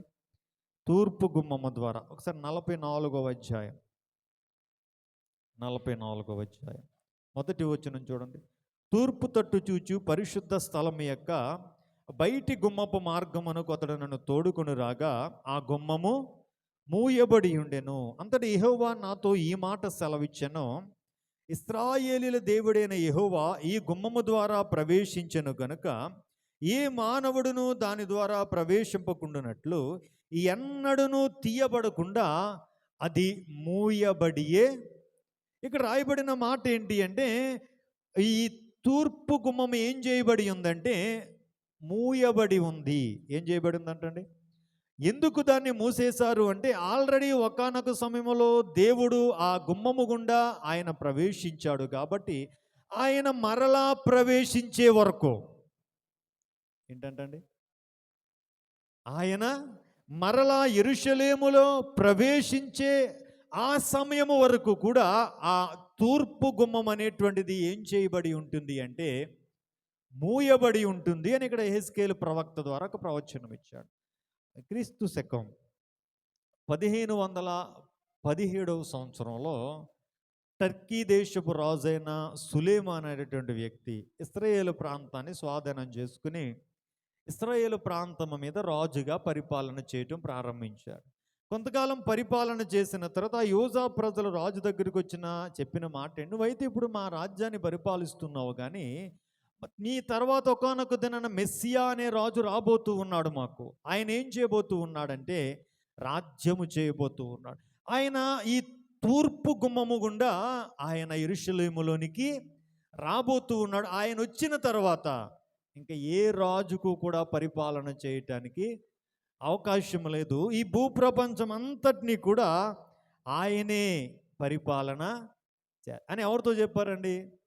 రాజుతో చెప్పు. ఇప్పుడు రాజు అక్కడున్న పెద్ద పెద్ద వాళ్ళు ఉంటారు కదండి, పురావస్తు శాఖ లేకపోతే పరిశీలకులందరినీ పిలిచి నిజమేనా కాదా అని పరిశీలించి తెలుసుకోమన్నప్పుడు వారు చెప్పినది ఏంటి? నిజమే, మెస్సియా అనే రాజు రాబోతూ ఉన్నాడు. ఆయన రాజ్యము చేయటం ప్రారంభించిన తరువాత సమస్త రాజ్యాలన్నీ కూడా ఏం చేయబడతాయి అంటే కొట్టివేయబడతాయి అని చెప్పిన తర్వాత ఈ సులేమాన్ అనే రాజు ఏం చేశాడంటే ఏ ద్వారం గుండా వస్తారని చెప్పారండి? తూర్పు ద్వారం గుండా. ఇప్పుడు ఏం చేశాడంటే ఒకవేళ మెస్సియా వస్తే ఈ ద్వారం గుండానే వస్తాడు కదా అని ఆ ద్వారాన్ని రాజు ఏం చేయడంటే మూసేయించాడు. ఏం చేశాడంటండి ఆ ద్వారాన్ని? అంటే ఆయన ఉద్దేశం ఏంటంటే మెస్సియా కనుక వస్తే ఇంకా నాకు అవకాశం ఉండదు, రాజ్యము చేసే ఈ యోగ్యత ఉండదని గ్రహించి ఆ ద్వారాన్ని ఏం చేస్తాడంటండి మూసివేయించాడు. మరొక సన్నివేశం ఇది నాన్న ఇజ్రాయేల్ దేశం వెళ్ళిన వాళ్ళకి తెలుస్తుంది ఏంటంటే, ఇది నాన్న ఆ తూర్పు గుమ్మం ఎక్కడైతే ఉందో దానికి ఎదురుగుండా ఏం కట్టేశారంటే సమాధులను కట్టివేశారంటండి. ఏం కట్టేశారండి? ఈ ముస్లిమ్స్ సమాధులని. ఎందుకు అంటే ఒకవేళ ఈ సమాధుల గుండా వారు ఎక్కడికి వెళ్ళాలంటే మందిరంలోనికి వెళ్ళాలి. ఈ మందిరంలోనికి సమాధుల గుండా వెళ్ళటం అంటే సమాధులు ఉన్న స్థలాన్ని అపవిత్రమైన దానిగా చూస్తారు కదండి. అంటే వీరు ఏమాత్రము కూడా ఈ ద్వారము గుండా వెళ్ళే అవకాశము లేకుండా చెయ్యాలి అనే ఉద్దేశం కలిగిన వారే ఏం చేశారంటే ఆ తూర్పు ద్వారము ఎదురుగుండా సమాధులను అనేటువంటివి కట్టేయటం జరిగింది. కానీ బైబిల్ ఒక మాట చూద్దాం. బైబిల్లో రాయబడిన మాట జకరియా గ్రంథము 14వ అధ్యాయం. జకరియా గ్రంథము 14వ అధ్యాయం 4వ వచనం చూడండి. ఆ దినమున యెరూషలేము ఎదుట తూర్పు తట్టునున్న ఒలీవ కొండ మీద ఆయన పాదములు ఉంచగా, ఒలీవ కొండ తూర్పు తట్టునకు పడమటి తట్టునకు నడిమికి విడిపోయి సగము కొండ ఉత్తరపు తట్టునకు సగము కొండ దక్షిణపు తట్టునకు జరుగును గనుక విశాలమైన లోయ ఒకటి ఏర్పడను. ఈ సంభవము, ఈ సన్నివేశము ఎప్పుడు జరగబోతుంది అని మనం ఆలోచన చేయగలిగితే యేసుక్రీస్తు ప్రభువు యొక్క రెండవ రాకడ. ఆయన ఏ కొండ మీద నుంచి పరలోకానికి ఆరోహణమయ్యాడండి? ఒలీవల కొండ మీద నుంచే. ఇప్పుడు అక్కడ దూత చెప్పిన మాట ఏంటి అంటే, ఆయన ఎలాగైతే వెళ్ళటం మీరు చూస్తూ ఉన్నారో అదే విధముగా ఆయన తిరిగి, దూత అదే కదని చెప్పింది. అపోస్తలులు అందరూ కూడా చూస్తూ ఉండగానే యేసయ్య ఏమయ్యాడండి? పరలోకానికి ఆరోహణం అయిపోయాడు. ఆ ఆకాశం వైపే వారు తేరి చూచుచుండగా ఆకాశంలో ఒక దేవదూత వారి మధ్యకి దిగి వచ్చి చెప్తున్నారు, ఎందుకు అలా చూస్తున్నారు? ఈయన ఎలాగైతే అక్కడికి కొనుపోబడ్డాడో అదే విధంగా ఆయన తిరిగి, అంటే ఆ ఒలీవల కొండ మీద నుంచి పరలోకానికి కొనుపోబడిన యేసయ్య తిరిగి ఎక్కడ అడుగు పెట్టబోతూ ఉన్నాడు అంటే ఒలీవల కొండ మీద అడుగు పెట్టబోతున్నాడు. ఆయన ఆ ఒలీవల కొండ మీద అడుగు పెట్టినప్పుడు జరిగే సంభవాన్ని యెషయా భక్తుడు దర్శనము ద్వారా చూసి రాశాడు. ఆ దినమున, ఏ దినమునండి అది? యేసు ప్రభువు యొక్క రాకడ దినమున జరిగే సంభవం ఏంటి అంటే, తూర్పు తట్టునున్న ఒలీవ కొండ మీద ఆయన పాదములు ఉంచగా ఏం జరుగుతుందంటే, ప్రకటనలో దీని గురించి క్లియర్గా రాస్తాడు, పెద్ద భూకంపం కలుగుతుందంటండి. ఎప్పుడైతే భూకంపం కలిగిందో ఆ కొండ రెండుగా చీలిపోతుంది. ఎలా చీలిపోతుందంటండి? అక్కడ రాశాడు చూడండి, తూర్పు తట్టునకును పడమటి తట్టునకును నడిమికి విడిపోయి సగము కొండ ఉత్తరపు తట్టునకు సగము కొండ దక్షిణపు తట్టునకు జరుగును గనుక విశాలమైన హల్లెలూయా. ఆ కొండ ఏమవుతుందంటండి, రెండుగా చీలిపోతుందంట. ఆ మధ్యన ఏమి ఏర్పడుతుందంటే విశాలమైన లోయ. దానికి బైబిల్ ప్రకటన గ్రంథంలో పెట్టిన పేరు ఏంటంటే హర్మిగిద్దోను అనే యుద్ధం జరగబోతుంది. యెహోషాపాతు లోయ అని కూడా అంటారండి. అంటే ఇదన్నీ ఎక్కడ జరగబోతుందంటే తూర్పు గుమ్మము ఎదురుగుండా జరగబోతున్న సంభవాలు, సన్నివేశాలు. ఇప్పుడు ఒక మాట చూద్దాం. కీర్తనలు 24వ సంకీర్తన 24వ సంకీర్తన.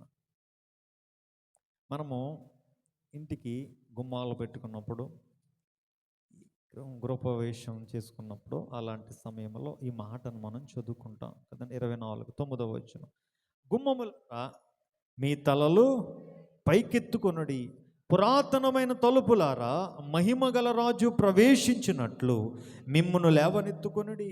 మహిమగల ఈ రాజు ఎవడు? సైన్యములకు అధిపతియగు యెహోవాయే. ఇక్కడ దేవుడు మహిమగల రాజు మీలోనికి ప్రవేశించినట్లుగా ఏం చేయమని చెప్తున్నాడండి? మీ తలలో. అంటే ఇవి ఏ గుమ్మాల గురించి రాశాడు అంటే తూర్పు వైపున ఉన్న గుమ్మాల గురించి.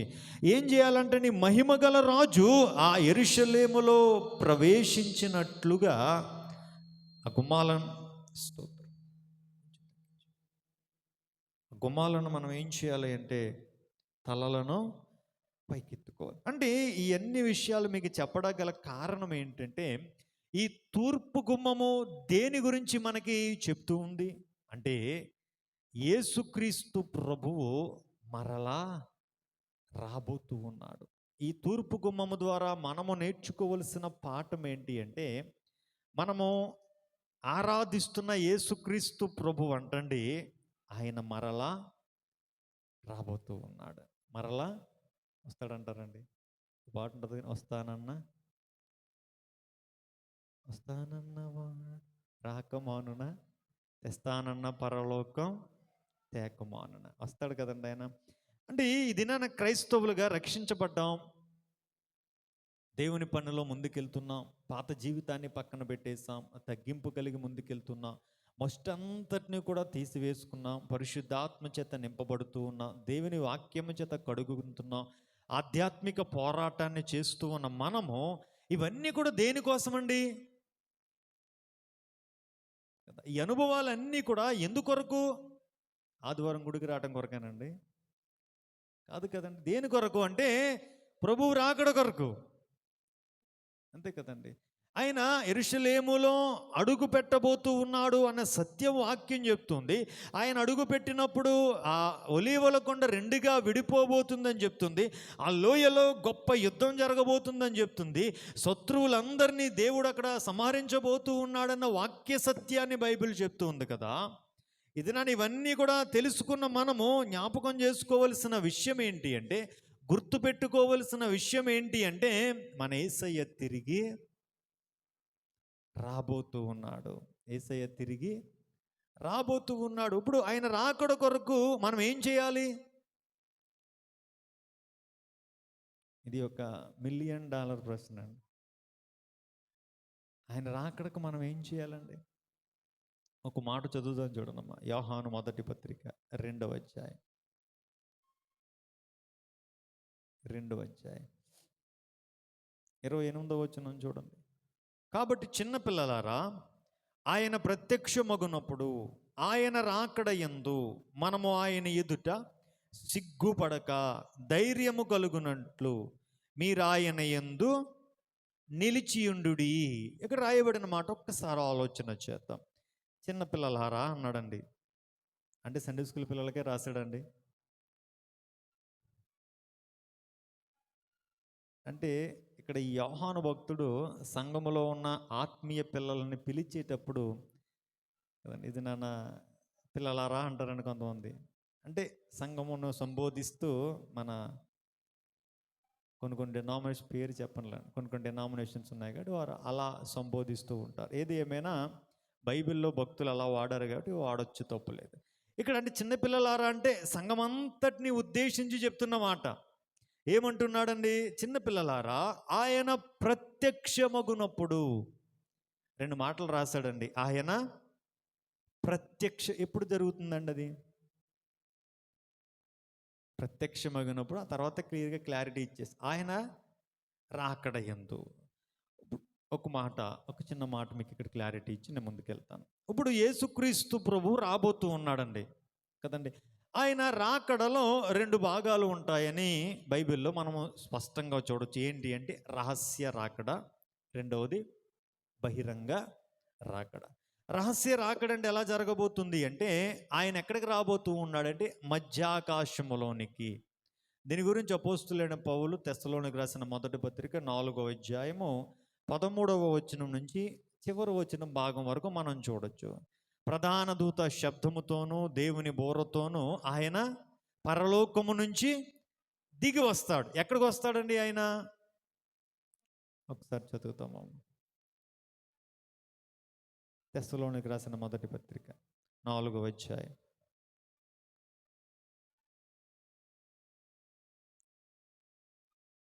16వ వచనం చూడండి. ఆర్భాటముతోనూ ప్రధాన దూత శబ్దముతోనూ దేవుని బోరతోనూ పరలోకము నుండి ప్రభువు దిగి వచ్చును. అప్పుడు జరిగే సంభవం ఏంటంటే అండి, క్రీస్తునందుండి మృతులైన వారు మొదట లేతురు. ఆ మీదట సజీవులమై నిలిచియుండు మనము వారితో కూడా ప్రభువుని ఎదుర్కొనుటకు ఆకాశ మండలమునకు మేఘముల మీద కొనుపోబడతాం. అంటే ఒకవేళ యేసయ్యే భూమి మీదకి వస్తే మనం ఆకాశానికి కొనుపోబడవలసిన అవసరత ఉండదు కదండి. అంటే ఆయన ఎక్కడికి వస్తాడండి? మధ్యాకాశానికి వస్తాడు. ఆయన మధ్యాకాశానికి వచ్చినప్పుడు సమాధులలో ఉన్నవారు ఏమి వింటారండి? అది నాన్న లాజరు బయటికి రా అన్న వెంటనే చచ్చిపోయిన లాజరు సహితం ఏమన్నాడండి? లాజరు బ్రతుకున్నాడా చచ్చిపోయాడండి? ఎన్ని రోజులైందండి చచ్చిపోయి? 4 రోజులైంది. ఇప్పుడు 4 రోజులైన తర్వాత కూడా లాజరు యేసయ్య మాట వినిపించింది కదండి. అంటే చచ్చిపోయి 4 రోజులైనా 40 రోజులైనా 4 సంవత్సరాలైనా 400 సంవత్సరాలైనా, చెప్పేది అర్థం చేసుకోండి, చనిపోయి కొన్ని 4,000 సంవత్సరాలైనా సరే యేసయ్య తిరిగి వచ్చినప్పుడు ఆయన శబ్దము వారికి వినపడుతుందంటండి. అప్పుడు జరిగే సంభవం వెంటనే తిరిగి వారు ఏం చేస్తారు అంటే లేపబడతారు. వారు లేపబడతారు ఫస్ట్ అది. ఆ తర్వాత ఒకవేళ ఆయన రాకడ వచ్చే సమయానికి మనం బ్రతుకుంటే, మనం చచ్చిపోయిపోతుంది, మన తర్వాత వాళ్ళు బ్రతుకుంటే జరిగేది ఏంటంటే వారు కూడా ఆకాశ మండలము మీద మేఘముల మీద ప్రభువుని ఎదుర్కోవటానికి ఎక్కడికి వెళ్తారంటండి. ఇది రహస్య రాకడ. ఇది ఆయన మధ్యాకాశంలోకి వస్తాడు, చనిపోయిన వారు లేపి, ప్రభువునందు చనిపోయిన వారండి. మరలా పునరుత్థానంలో 2 ఉంటాయండి. ఇవన్నీ చెప్పి మీకు కనిపించేది కానీ ఇది నా రాకడ గురించి కాబట్టి, ఈ మధ్యాకాశంలోనికి యేసయ్య వచ్చినప్పుడు చనిపోయిన వారు మొదట వెళ్తారు, బ్రతుకున్న మనము కూడా ఆయన దగ్గరికి వెళ్తాం. దీనికి బైబిల్ పెడుతున్న పేరేంటి? రహస్య రాకడ. ఇది ఎలా జరగబోతుందంటే రహస్యముగా. యేసయ్య చెప్పిన మాట చెప్తున్నానండి. అదేనా, ఇద్దరు పొలంలో పని చేసుకుంటారంట. ఎంతమంది అండి? 2. ఒకళ్ళు మాయమైపోతారండి. 2 మంచం మీద పండుకుంటారంట. ఒకళ్ళు ఏమైపోతారండి? మాయమైపోయి. 2 ఆడవాళ్ళు తిరగల విసరుతుంటారంట. ఒకళ్ళు ఏమైపోతారండి? ప్రపంచమంతా ఏమైపోతుందంటే గగ్గోలు పెట్టబోతుంది. ఏమవుతుందండి? ఎక్కడికి వెళ్ళిపోయారో తెలీదు, ఏమైపోయారో తెలీదు. అంటే ఈ రాకడ సమయంలో సంభవించేది అంతా కూడా రహస్యంగా జరగబోతుంది. ఈ రహస్య రాకడ అయిన తర్వాత 7 ఏండ్లు ఈ భూమి మీదకి ఏమి రాబోతుంది అంటే శ్రమ రాబోతుంది. ప్రకటన గ్రంథంలో రాస్తాడు 7 తెగుళ్ళు, 7 పాత్రలు, ఇవన్నీ కూడా చాలా అన్ని 7 7 7 7 అని ప్రకటన గ్రంథంలో రాస్తాడు. భూమి మీద విడిచిపెట్టబడిన వారికేమో శ్రమలు, మధ్యాకాశంలో యేసుతో కొనుపోబడిన వారికేమో విందు. ఎన్ని సంవత్సరాలు అండి? 7 సంవత్సరాలు. 7 సంవత్సరాలైన తర్వాత ప్రభువు బహిరంగంగా ఈ భూమి మీదకి ఆయన రాబోతూ ఉన్నాడు. ఎలా వస్తాడండి ఆయన? అప్పుడు అందరూ చూసి బైబిల్లో రాయబడింది. రొమ్ము కొట్టుకుంటారంట. అయ్యో మా మాస్టర్ గారు చాలాసార్లు చెప్పారు కదా, నేను అంటే ఎప్పుడు తెలుస్తుందంటే, ఎప్పుడు మెలకు వస్తుందండి. ఇందాక రాజీ చెప్పింది కదండి చక్కగా. తెలియని వారికి చెప్పొచ్చు అంటండి, తెలిసిన వారికి కూడా చెప్పొచ్చు అంటండి. తెలిసి తెలియని వారికి మీరున్నారంట మా గ్రూప్లో, లేరు కదా. నేను చెప్పిన మాట కదా, రాజీయే చెప్పిన మాట కదా, నిజమే కదండి. ఇది అన్నీ నాకే తెలుసు అన్న వ్యక్తి దగ్గరికి మనం వెళ్ళి చెప్తే ఉపయోగం ఉండదు కదండి. కానీ ఆ దినాన ఎప్పుడైతే యేసయ్య స్వరూప దర్శనాన్ని చూస్తారో, అది రాయబడిన మాట, ఆయనను పొడిచిన వారు సహితము ఆయనను చూస్తారంట. ఆ దినాన వారు ఏం చేస్తారు? అయ్యో మెస్సియానా మేము సిలువేసింది, మెస్సియానా మేము గాయపరిచింది, మెస్సియానా మేము కొరడాలతో కొట్టింది అని గుండెలు బాదుకుంటారంట.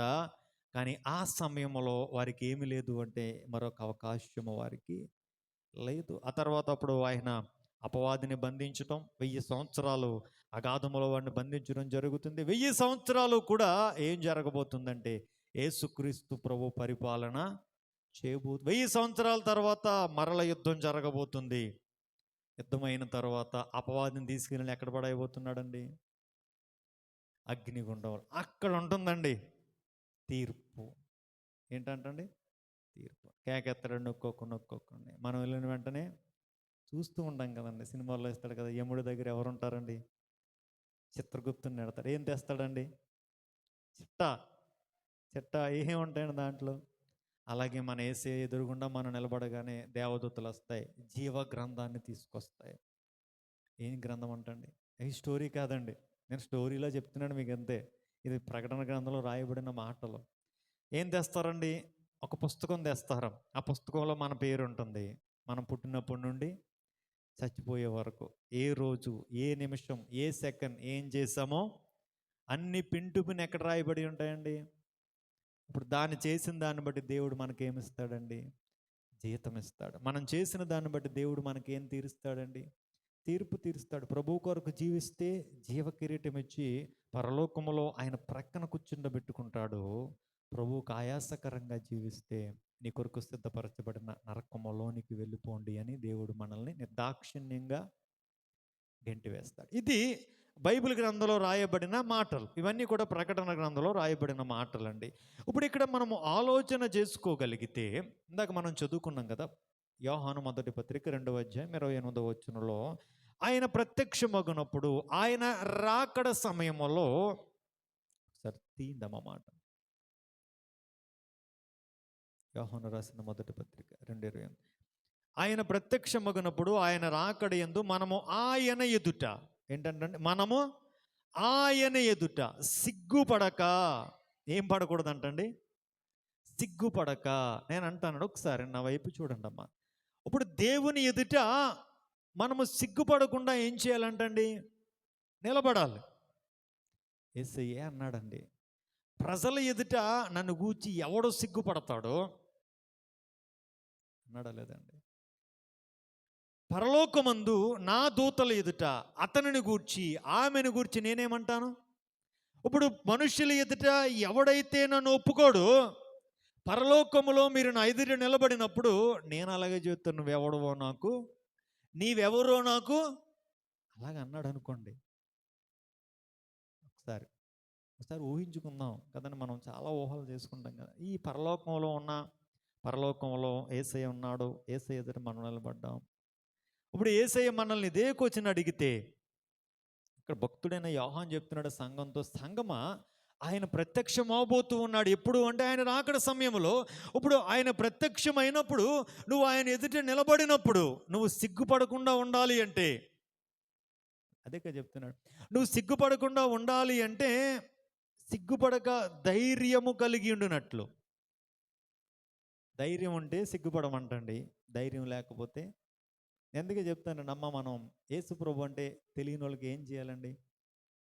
యేసుప్రభు అంటే చెప్పాలమ్మా అని చెప్తానండి. కానీ చాలామంది ఏంటంటే చెప్తే ఏమనుకుంటారో అని భయపడి మనం ఏం చేయమంటే చెప్పాం కదండి. భయము అంటే భయం ఎందుకు కలుగుతుందండి? ధైర్యం ఉంటే. భయానికి ఆపోజిట్ వాడు ఏంటండి? ధైర్యం. ధైర్యానికి ఆపోజిట్ వాడు ఏంటండి? భయం. ఇప్పుడు ధైర్యం ఉంటే ప్రభువు ముందు మనం సిగ్గుపడక్కర్లేదు. భయం ఉంటే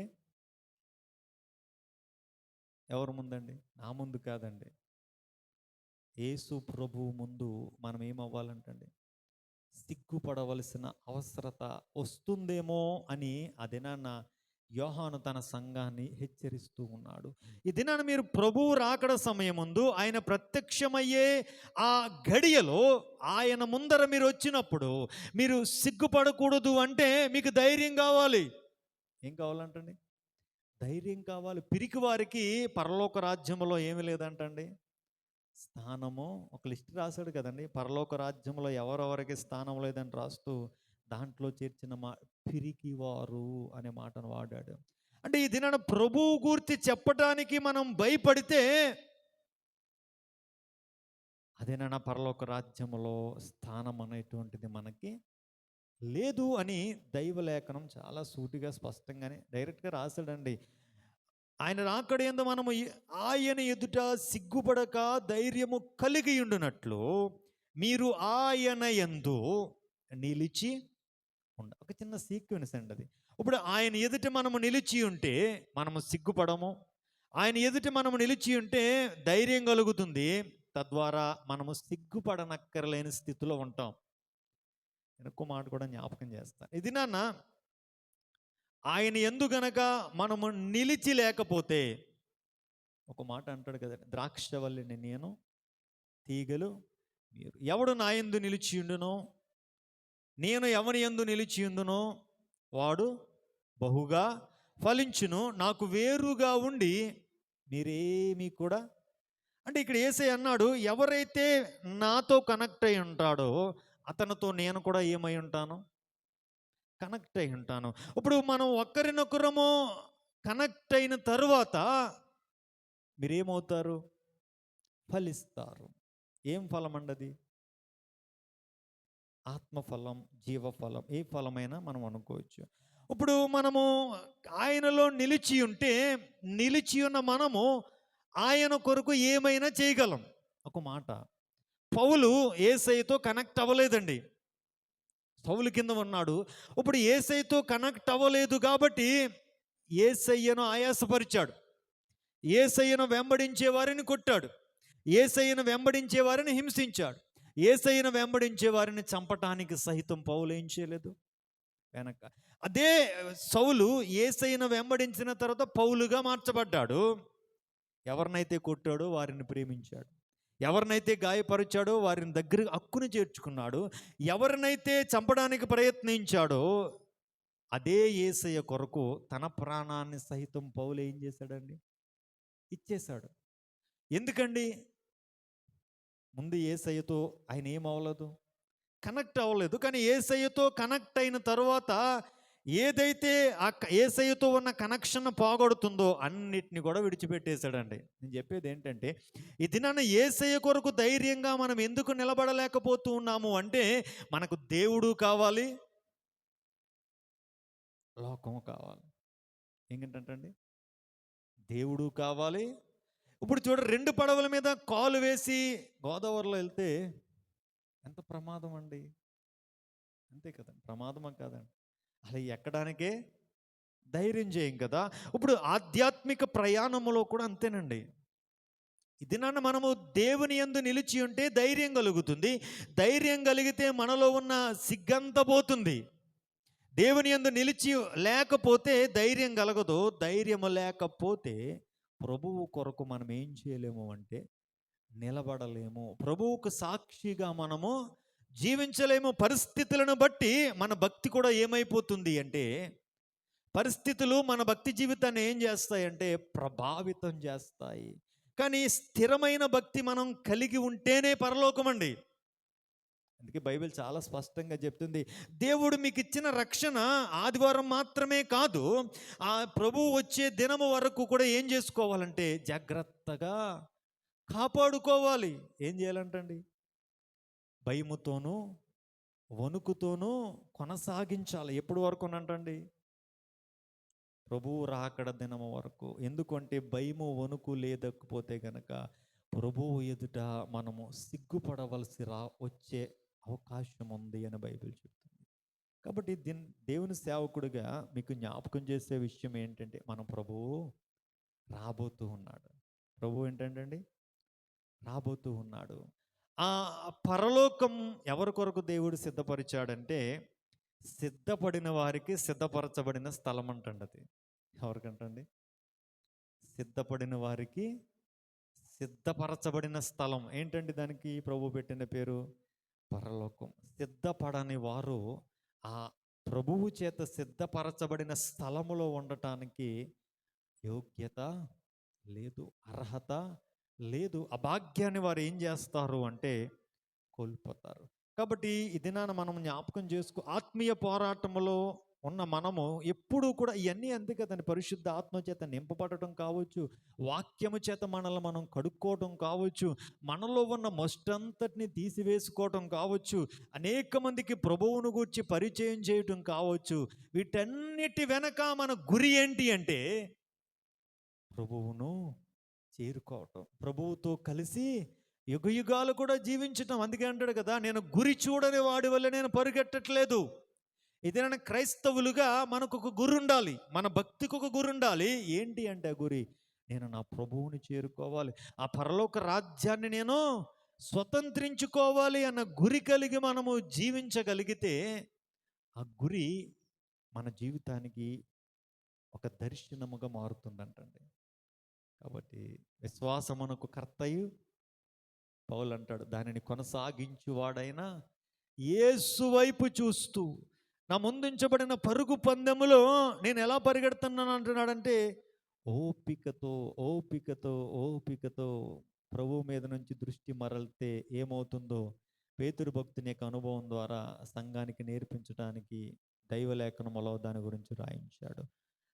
పౌలుకి తెలిసి ఉంటుందండి ఆ ఇన్ఫర్మేషన్. అందుకంటున్నాడు కదా, విశ్వాసమునకు కర్త ఆయనే, కొనసాగించువాడు ఆయనే, గమ్యమునకు తీసుకుని వెళ్ళేవాడు ఆయనే. నేను ఆ గమ్యమునకు చేరాలి అంటే నా ఫోకస్ అంతా కూడా ఎక్కడ ఉండాలి అంటే యేసు మీద మాత్రమే ఉండాలి. ఎవరి మీద ఉండాలంటే యేసు మీద. కాబట్టి ఇది నేను చెప్పే మాట ఏంటి అంటే, ప్రభువు రాకడ కొరకు మనం ఏం చేయాలండి? సిద్ధపడాలి. ఈ తూర్పు కుంభము దేని జ్ఞాపకం చేస్తుందంటే, రాకడ కొరకు సిద్ధపడి జీవించాలి అన్న అనుభవాన్ని మనకు జ్ఞాపకం చేస్తుంది. ఈ సిద్ధపాటు గురించి యేసయ్య 3 ఉపమానాలు చెప్పాడండి. ఎన్నండి? 3 ఉపమానాలు చెప్పాడు. మత్తయి సువార్త 24వ అధ్యాయం అంతా కూడా ఆయన రాకడకు ముందు సూచనలు చెప్పాడు. 25వ అధ్యాయంలోకి వచ్చేటప్పటికి ఏం చెప్పాడంటే, ఎవరు ఆయన రాకడలో ఎత్తబడతారో చెప్పాడండి. 3 ఉపమానాలు ఇది నేను మామూలుగా మీకు జ్ఞాపకం చేసేసి నేను ఇక ముగించేస్తాను. నెక్స్ట్ వీక్ మనం జ్ఞాపకం చేసుకోవచ్చు. ఏంటి ఉపమానాలు అంటే, బుద్ధి కలిగిన కన్యకలు, బుద్ధి లేని కన్యకలు. రెండవ ఉపమానం ఏంటంటే తలాంతులను గూర్చిన ఉపమానం.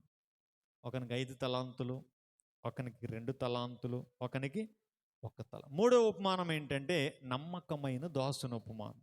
ఏంటంటే ఈ 3 ఉపమానాలు కూడా యేసయ్య ఎందుకొరకు చెప్పాడు అంటే, ఆయన ఎప్పుడు వస్తాడో తెలియదు కాబట్టి మీరు ఎలా ఉండాలని జ్ఞాపకం చేయడానికి చెప్పాడు.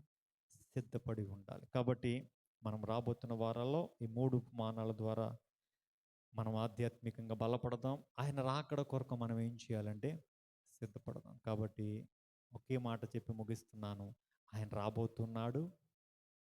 ఆయన రాకడ కొరకు మనం సిద్ధపడాలి. అటు రీతిగా జీవిద్దాం. అటువంటి కృప పరిశుద్ధ ఆత్మదేవుడు మనకు అనుగ్రహించును గాక. ఆమేన్.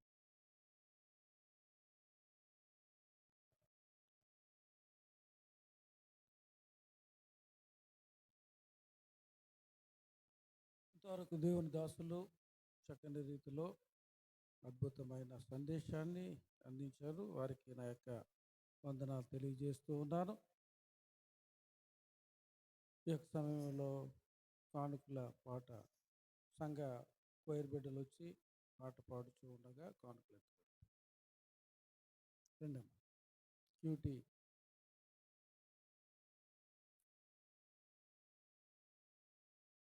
వెనకాల కూర్చున్నారు పిల్లలు. రెండమ్మా మీరు కూడా రండి, పాడండి.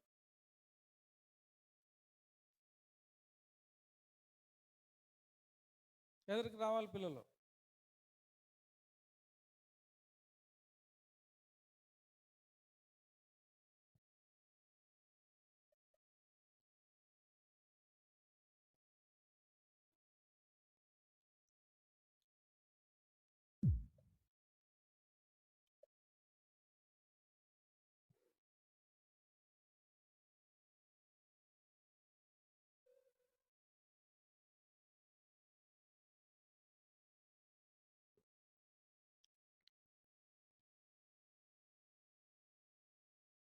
తండ్రి దేవా నా సర్వం నీవయ్యా, నీవుంటే నాకు చాలు. తండ్రి దేవా నా సర్వం నీవయ్యా, నీవుంటే నాకు చాలు. నా ప్రియుడా నా ప్రాణమా నిన్నారాధించెదన్, నా జీవమా నా స్నేహమా నిన్నారాధించెదన్.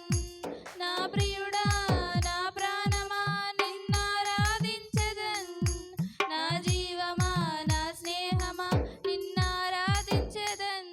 తండ్రి దేవా నానందమా నీ ఒడిలో నాకు సుఖము. తండ్రి దేవా నానందమా నీ ఒడిలో నాకు సుఖము. నీ ప్రేమ వర్ణించుట నా వల్ల కాదయ్యా, నీ కార్యము వివరించుట నా బ్రతుకు చాలదయ్యా.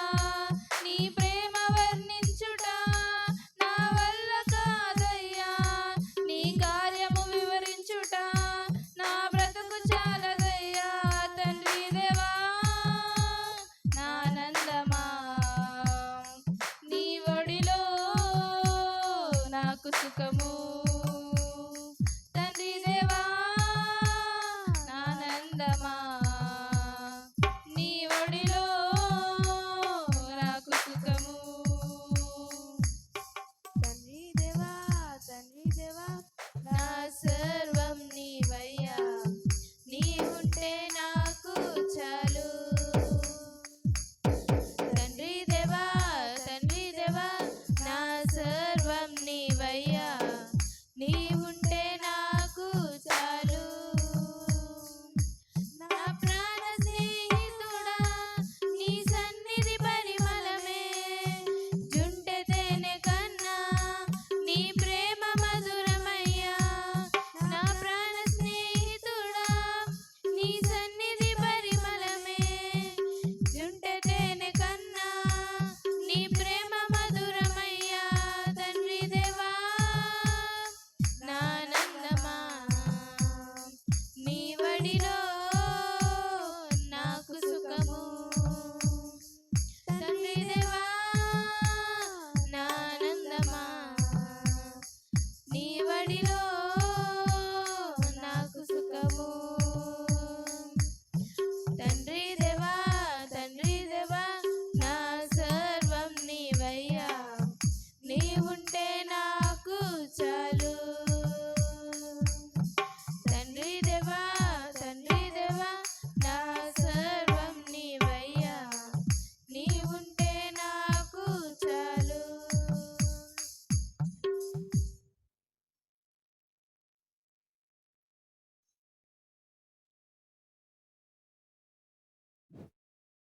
సంఘ కోయిర్ బిడ్డలు చక్కని గీతాన్ని ఆలపించారు. వారికి నా వందనాలు తెలియజేస్తూ ఉన్నాను. దేవుడు చేసిన మేళ్ళను బట్టి కృతజ్ఞతగా మరి కృతజ్ఞత కానుకలు సమర్పించారు. పులిపాక లలిత ఫ్యామిలీ 1000 రూపాయలు దేవునికి కానుకలు సమర్పించారు. వారి కానుకను వారి యొక్క కుటుంబాన్ని దేవుడు దీవించి ఆశీర్వదించునుగాక. అలాగే జి మిలీనా స్టెఫన్ పాల్ వారు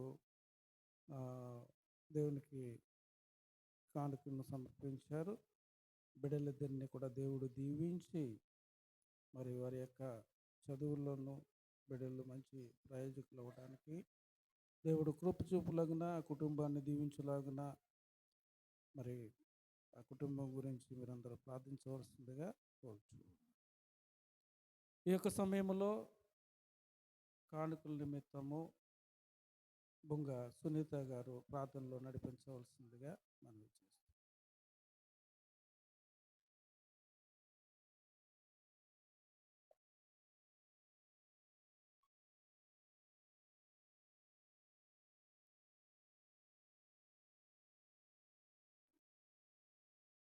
ప్రార్థన. స్తోత్రం స్తోత్రం. పరిశుద్ధుడా, మహోన్నతుడా మా దేవ, మీకే వందనములు, స్తోత్రములు స్తోత్రములు. మహాగణుడమైన మా దేవ, మీకే స్తోత్రములు దేవ, గొప్ప దేవ. ఇదిగో గతించిన పరిశుద్ధమైన రోజు నుండి పరిశుద్ధమైన రోజు వరకు మీ సజీవమైన రెక్కల చాటున మమ్మల్ని దాచి కాచి సజీవు లెక్కలో ఉంచి ఇటు రీతిగా మీ సన్నిధిలో ఇంతవరకు మేము స్తుతించి ఆరాధించుకుంటకు మాకు ఇచ్చిన ఈ గొప్ప భాగ్యమును బట్టి మీకు వందనములు, స్తోత్రములు చెల్లించుకుంటున్నాం నాయనా. అయ్యా గొప్ప దేవా, పాటల్లో మీరున్నారు ప్రభా, ఎంతగానో ప్రభారాధనలో మీరున్నారయ్యా. ఇదిగో నాయన ఈ దాసులు నిలువబడి నాయన ప్రభువా, ఎంతగానో మమ్మల్ని బలపరుస్తున్నందుకు వందనాలు. నీ దాసులు నిలువబెట్టుకునేటంతల ఆత్మశక్తితో బిడ్డను బలపరిచారు, మీకు వందనములు, స్తోత్రం నాయన ప్రభువా. నాయన మేము నాయన రాకడికి సిద్ధపడే వారముగా మమ్మల్ని బలపరుస్తున్నందుకు వందనములు, స్తోత్రంలయ్యా. గొప్ప దేవా మీకే స్తోత్రంలయ్యా ప్రభా, గొప్ప దేవా స్తోత్రం నాయన.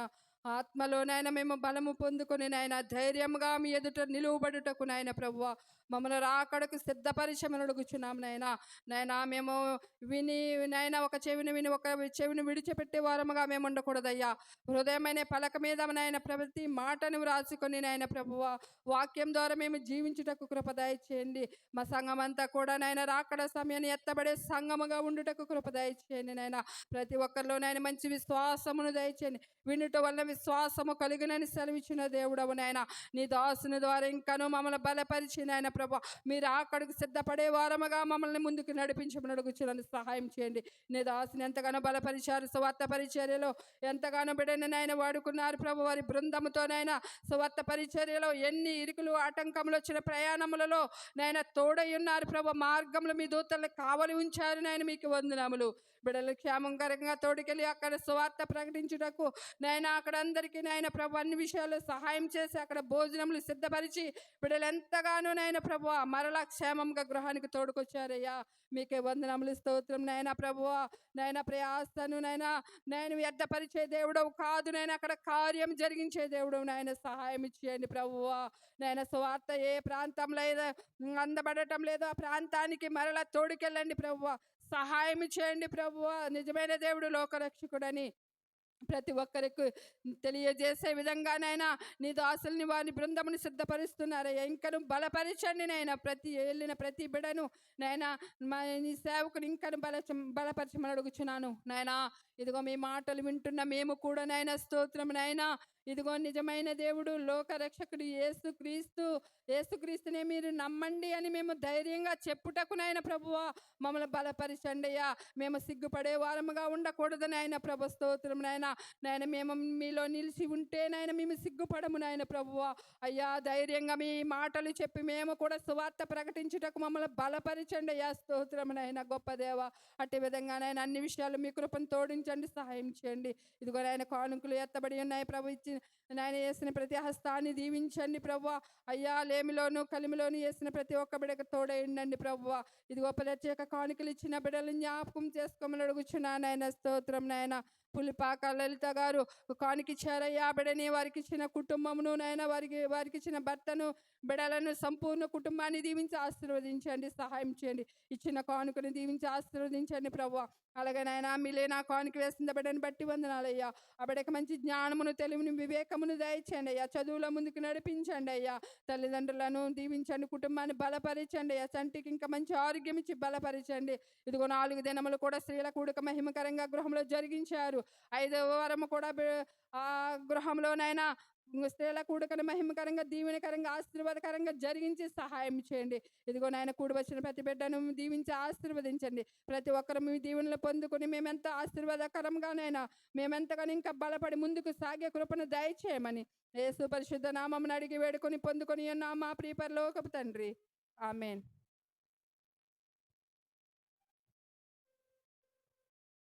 ప్రార్థించిన సునీత గారికి నా యొక్క ప్రత్యేకమైన వందనాలు తెలియజేస్తూ ఉన్నాను. ఈ యొక్క సమయంలో మరి సంఘ ప్రకటనలు సంఘ కార్యదర్శి గారు వచ్చి సంఘ ప్రకటన చేయవలసిందిగా మనం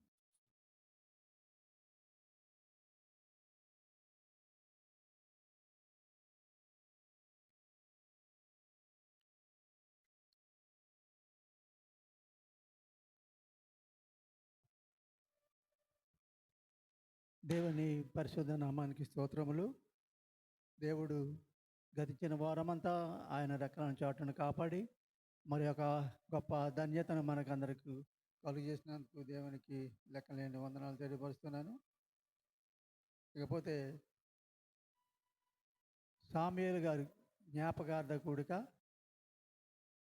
రేపు సోమవారం 10 గంటలకి ఆ కుటుంబస్తులు సంఘస్థులందరినీ పిలుస్తున్నారు. వాళ్ళకి ఇంటి దగ్గర ఎవరు సహకరించేవారు లేరు కాబట్టి ప్రతి ఇంటికి వెళ్ళి చెప్పే అవకాశం లేదు.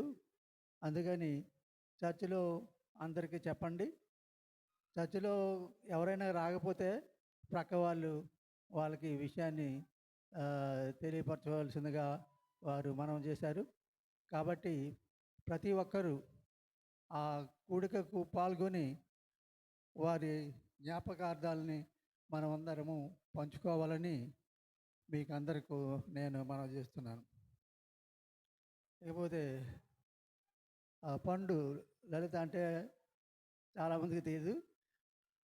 జాన్ మాస్టర్ గారు అమ్మాయి వాళ్ళు నిన్న వచ్చారు. వాళ్ళు వచ్చినప్పుడు ఈ 1500 ఎంతో ఇచ్చిందన్నారు కదా కానుక. అదే కాకుండా ఇంకొక 500 ఆవిడ ఇవ్వటం జరిగింది. ఎందుకంటే షాపులోకి వచ్చి నాకు ఎక్స్ట్రా 500 ఇచ్చేసింది మిస్టేక్ని. అప్పుడు తిరిగి ఇచ్చినప్పుడు నాన్న ఇది దేవుని కానుక ఇచ్చేయి 500ను, కానీ మా కోసం ప్రార్థన చేయండి, మేము తరచూ ఇక్కడికి వచ్చేలాగన దేవుడు అనుగ్రహించేలాగన సంఘస్థులందరినీ ప్రార్థన చేయమని కోరింది ఆవిడ. వారి కుటుంబం పట్ల మీరందరూ మీ ప్రార్థనలు జ్ఞాపం చేసుకోవాల్సిందిగా మనం చేస్తున్నాను. ఇకపోతే పోయిన వారం సంఘ కానుక వివరాలు 1770 రూపాయలు సంఘానికి కానుక వచ్చాయి. ఇకపోతే ఫాలో క్రైస్ట్ వాళ్ళ మీటింగులు 32వ తేదీన కదా 32వ వార్షికం 28వ తారీఖున పల్లెపల్లెకు క్రీస్తు వార్తలు అంతర్వేది పల్లెపాలెం ఇది నిధి మరి ఎక్కడ ఆ ప్రాంతం పల్లెపాలెం నిధి మనందరినీ ఆహ్వానిస్తున్నారు. కాబట్టి మీరందరూ ఈ మీటింగ్కి వెళ్ళి మన పాస్టర్ గారి ప్రసంగికులు చూడలేదు కాబట్టి పోతే మనం అందరూ వెళ్ళాలి. ఎందుకంటే మన పాస్టర్ గారు కాబట్టి చాలా వరకు అందరూ ప్రయత్నం చేయండి, మనం అందరం వెళ్దాం. ఎందుకంటే మన పాస్టర్ గారు ఉన్నప్పుడు మన సంఘస్థులు వెళ్ళకపోతే బాగోదు. కాబట్టి మనం అందరం మీటింగ్కి వెళ్ళడానికి ప్రయత్నం చేద్దాం. అలాగే దేవుని మందిరానికి వచ్చి దేవుని దీవెనలు పొందుకోవాల్సిందిగా మీకు అందరికీ మనం చేస్తూ నేను ఈ మాటలు ముగిస్తున్నాను.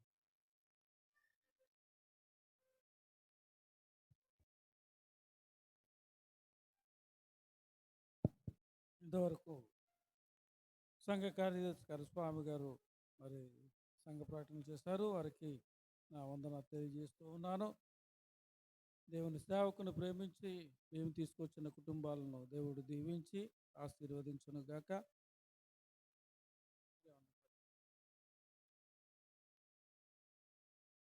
స్తోత్రం. రేపటి దినాన మన సామ్యూయల్ గారి యొక్క జ్ఞాపకార్థ కూడిక నన్ను కూడా మాట చెప్పమన్నారు శాంత సుఖిన్ గారు, కాబట్టి చెప్తూ ఉన్నాను. సంఘమంతా కూడా ఆ కూడికలో పాలు పొంది వారు విడిచి వెళ్ళిన వర్షతిమ్మని గారు శాంత సుఖిన్ గారిని దేవుడు ఇంకా బలపరచాలని, ఇంకా మంచి ఆరోగ్యము తల్లికి అనుగ్రహించి బలపరచాలని, వారికి ఇచ్చిన సంపూర్ణ కుటుంబాన్ని దేవుడు ఆదరించి బలపరిచినట్లుగా మనం ప్రార్థించేద్దాం. అదేవిధంగా గోనమండ సుమలత గారు వారు కూడా శ్రేల సమాజ కూడిక పెట్టించుకున్నారు. ఈ వారం చివరి వారం కాబట్టి శ్రేల సమాజ వారందరినీ కూడా వారు ఆహ్వానించడం జరిగింది. ఆ కూడికలో కూడా పాలు పొంది ఆ కుటుంబం కొరకు ప్రార్థించవలసిందిగా మీకు తెలియపరుస్తూ ఉన్నాను. అందరూ లేచి నిలబడినట్లయితే ముగింపు పాట పాడుకుని దేవుని దాసుల ఆశీర్వాదంతో మన సెలవు తీసుకుంటాం. దీవెనలతో పంపుము దేవా, పంపుము దయచేత పతిత పవననం పెంపుగా నీ సేవ ప్రియముగా నరింప పంపుము దేవా దీవెనలతో పంపుము దేవా.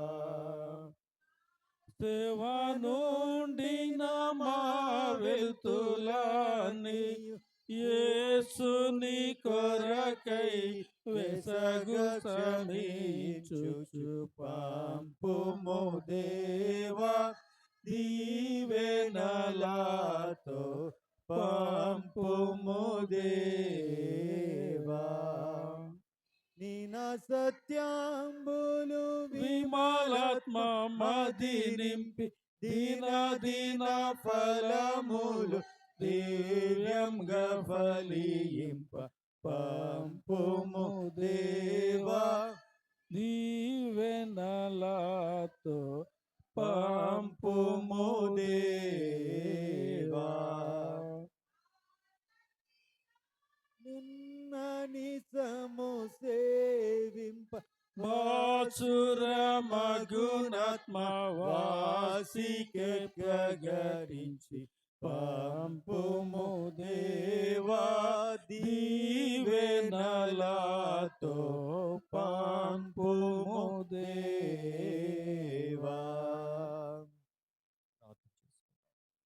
సకల ఆశీర్వాదాలకు కారణభూతుడా సృష్టికర్తవైన మా పరమ తండ్రి వందనాలు స్తోత్రాలయ. అయ్యా మమ్మలను ప్రేమించి మీరు ఇచ్చిన ఈ పునరుత్థాన దినమున మీ పాదాల చెంతకు మమ్మలను తోడుకొని వచ్చి అయ్యా మీరిచ్చిన జీవముతో జీవమైన మిమ్మల్ని స్తుతించి ప్రార్థించి మీ వాక్యమును ధ్యానించి తండ్రి మీరు చేసిన మేలులను మీ ఆశ్చర్యమైన మీ కార్యాలను మీ ఉపకారాలను జ్ఞాపకం చేసుకుంటూ కృతజ్ఞత అర్పణలను సంఘ కానుకలను సమర్పించి నీ నామాన్ని గొప్ప చేయటానికి మీరు ఇచ్చిన భాగ్యమును బట్టి నీకు వందనాలు స్తోత్రాలు తండ్రి. మీరే ప్రతి ఒక్క బిడ్డను పేరు పేరును మీరు జ్ఞాపకం చేసుకునండి. ఇంకా ఎవరెవరైతే వారం రాలేకపోయారో మీ చిత్తమైతే మరొకసారి మేమందరము కూడా ఇటుగా సంఘముగా సమకూడి నేను గణపరచుటిలో మీ కృపా సహాయమును మాకందరికీ అనుగ్రహింపచేసి సమకూర్పును జరిగించమని ప్రార్థన చేస్తున్నా. సేవకునిగా ప్రేమించి తీసుకుని వచ్చిన ఈ గుప్పుడు బియ్యమును బట్టి నీకు స్తోత్రం. గుప్పిలు విప్పిన ప్రతి హస్తాన్ని కూడా దీవించండి. ఎటువంటి లోటు లేకుండా సమృద్ధికరమైన అనుభవాన్ని వారికి అనుగ్రహించండి. మీకు స్తోత్రాలు. సంఘములో ఉన్న కుటుంబాలన్నింటినీ కూడా మీరు జ్ఞాపకం చేసుకొనండి. మీ కృపలో బలపరచండి, దీవించండి. ఎవరికి ఏ అవసరం ఉందో, ఏ లోటు ఉందో, ఏ ఇబ్బంది ఉందో, ఏ ప్రతికూలతలు ఉన్నవో మాకైతే తెలియదు.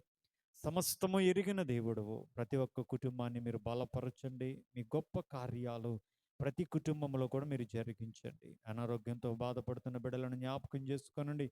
మీ గాయపడిన హస్తము చేత ముట్టి స్వస్థపరచండి. ఆర్థిక ఇబ్బందులుంటే ఇబ్బందులు తొలగించి సమృద్ధిలోనికి నడిపించండి. సంఘ కుటుంబాలన్నింటిలో క్షేమమును విస్తరింపచేయండి. వ్యాపారాలు చేసుకుని బిడ్డల వ్యాపారాలను అభివృద్ధి పరచండి. ఉద్యోగాల్లో తోడుండండి, ఉన్నతిలోనికి నడిపించండి. జీవనోపాధి పనుల్లో కృపాక్షేమాలను మీరు దయచేయండి. ఉద్యోగుల కొరకు, వివాహాల కొరకు ఎదురు చూస్తున్న బిడ్డలున్నారు. సాటి అయిన సహాయములను దయచేయండి. మంచి ఉద్యోగాలు దయచేయండి. దూరదేశాల్లో ఉన్న సంఘ బిడ్డలను జ్ఞాపకం చేసుకొనండి. మీ కృప, మీ కాపుదల వారికి దయచేయండి. వారి కష్టార్జితాన్ని ఆశీర్వదించండి. దూరదేశాలు వెళ్ళాలని ప్రయత్నాలు చేస్తున్న బిడ్డల ప్రయత్నాలకు సఫలతనివ్వండి. గర్భఫలము కొరకు ఎదురు చూస్తున్న బిడ్డలకు గర్భఫలములను దయచేయండి. గృహ నిర్మాణాలు చేసుకుని చిన్న బిడ్డలకు తోడుగా ఉండి ప్రతి ఒక్క అవసరతను కూడా మీరు తీర్చి చక్కని రీతిలో గృహాల నిర్మాణం చేసుకున్నట్టుకు కృపనివ్వండి. అయ్యా మీకు వందనాలు, సహాయమును అనుగ్రహించమని ప్రార్థించేస్తున్నా. సంఘ పెద్దలైన వారిని మీరు బలపరచండి. మంచి ఆరోగ్యములు ఇవ్వండి. సంఘ అభివృద్ధిలో ఇంకను తండ్రి సమర్పణతో ముందుకు నడిచే కృపనివ్వండి. విజయమోహన్ గారిని బట్టి కూడా నీకు వందనాలు. మీ కుమారుని కూడా మీరు బలపరచండి. చిన్న కుటుంబాన్ని దీవించండి. స్త్రీల సమాజం వారిని బలపరచండి. యవన బిడ్డలను జ్ఞాపకం చేసుకోనండి. వారికి ఇచ్చిన తలాంతులను తండ్రి నీ కొరకు ఉపయోగించుటకు కావలసిన నడిపింపును అయ్యా తండ్రి అనుగ్రహింపచేయండి. ఆత్మ ప్రేరేపణను వారిలో మీరు పుట్టించండి. ఇంకా సంఘంలో రక్షింపబడవలసిన వారు ఉన్నారయ్యా. అయ్యా బాప్తిసాలు తీసుకోవలసిన బిడ్డలు ఉన్నారు. వారితో మీరు మాట్లాడండి తండ్రి. మీ కృపచేత వారు ప్రేరేపించబడి అయ్యా తన ముందుకు రావటానికి సహాయమును దయచేయమని ప్రార్థన చేస్తున్నా. అయ్యా ప్రియులు సామీలు గారు మీ పిలుపునందుకొని ఈ లోకాన్ని విడిచి మీ సన్నిధికి చేరి ఉన్నారు. విడిచి వెళ్ళిన వారి కుటుంబము రేపటి దినము ఏర్పాటు చేస్తున్న జ్ఞాపకార్థ కూడికను బట్టి వందనాలు. ఆ కూడికను మీరు ఘనముగా మీరు జరిగించండి. మంగళవారపు దినాన గోనమండ వరప్రసాద్ గారి గృహం దగ్గర ఏర్పాటు చేసిన స్త్రీల సమాజ కూడికను బట్టి వందనాలు. 5 వారాలు వారు కూడిక పెట్టించుకున్నారు. ఏ ఉద్దేశము కలిగి వారు ఈ కూడికలు పెట్టించుకున్నారు, నిశ్చయముగా వారి కుటుంబంలో మేలు చేయమని ప్రార్థన చేస్తున్నాం తండ్రి. అయ్యా నీకే వందనాలు, సహాయం చేయండి. దైవమా స్థానికంగా ఉన్న సంఘాలను, విశ్వాసులను, సేవకులను అందరినీ కూడా జ్ఞాపకం చేసుకోండి. ప్రత్యేకంగా అయ్యా సువార్త తండ్రి అంతట్లో కూడా మీరు మాకు సహాయం చేస్తారు. సహకరించిన బిడలను, ప్రార్థించిన బిడలను మీరు దీవించి తండ్రి ఆశీర్వదించమని ఈ కొడుకు ముగించుకొని మా గృహాలకు మేము వెళుతూ ఉండగా తోడుగా ఉండండి. ఈ వారమంతా కూడా మీ కృప, మీ కాపుదల, మీ భద్రతను మాకు అనుగ్రహింపచేసి మరొక ఆదివార దినమున మేమందరం ఇటు రీతిగా సమకూడి నీ నామమును గణపరిచే కృపనిచ్చి సమస్త మహిమను మీరు మాత్రమే ఆరోపించుకోమని మా సంఘ బిడ్డలందరి చుట్టూ, వారి కుటుంబాల చుట్టూ మీ ప్రశస్త రక్తపు కంచె వేస్తూ యేసుక్రీస్తు నామమున ఈ మనవులు అడిగి వేడుకొని పొందుకొని ఉన్నాము పరమ తండ్రి. ఆమేన్. ఇప్పుడు మన పరమ తండ్రి అయిన దేవుని ప్రేమ, మన రక్షకుడైన యేసయ్య కృప, ఆదరణకర్త అయిన పరిశుద్ధాత్మ దేవుని అన్యోన్య సహాయము, సహవాసము, నడిపింపు, కాపుదల ఇక్కడున్న మనకు, లోకములో ఉన్న సకల పరిశుద్ధులకు ఆయన రాకడ పర్యంతము తోడయుండి ఆయన రాకడకు మనలను సిద్ధపరిచి ఆ మహిమ మేఘమెక్కించునుగాక. ఆమేన్. ఆమేన్. ఆమేన్. అందరికీ వందనాలు.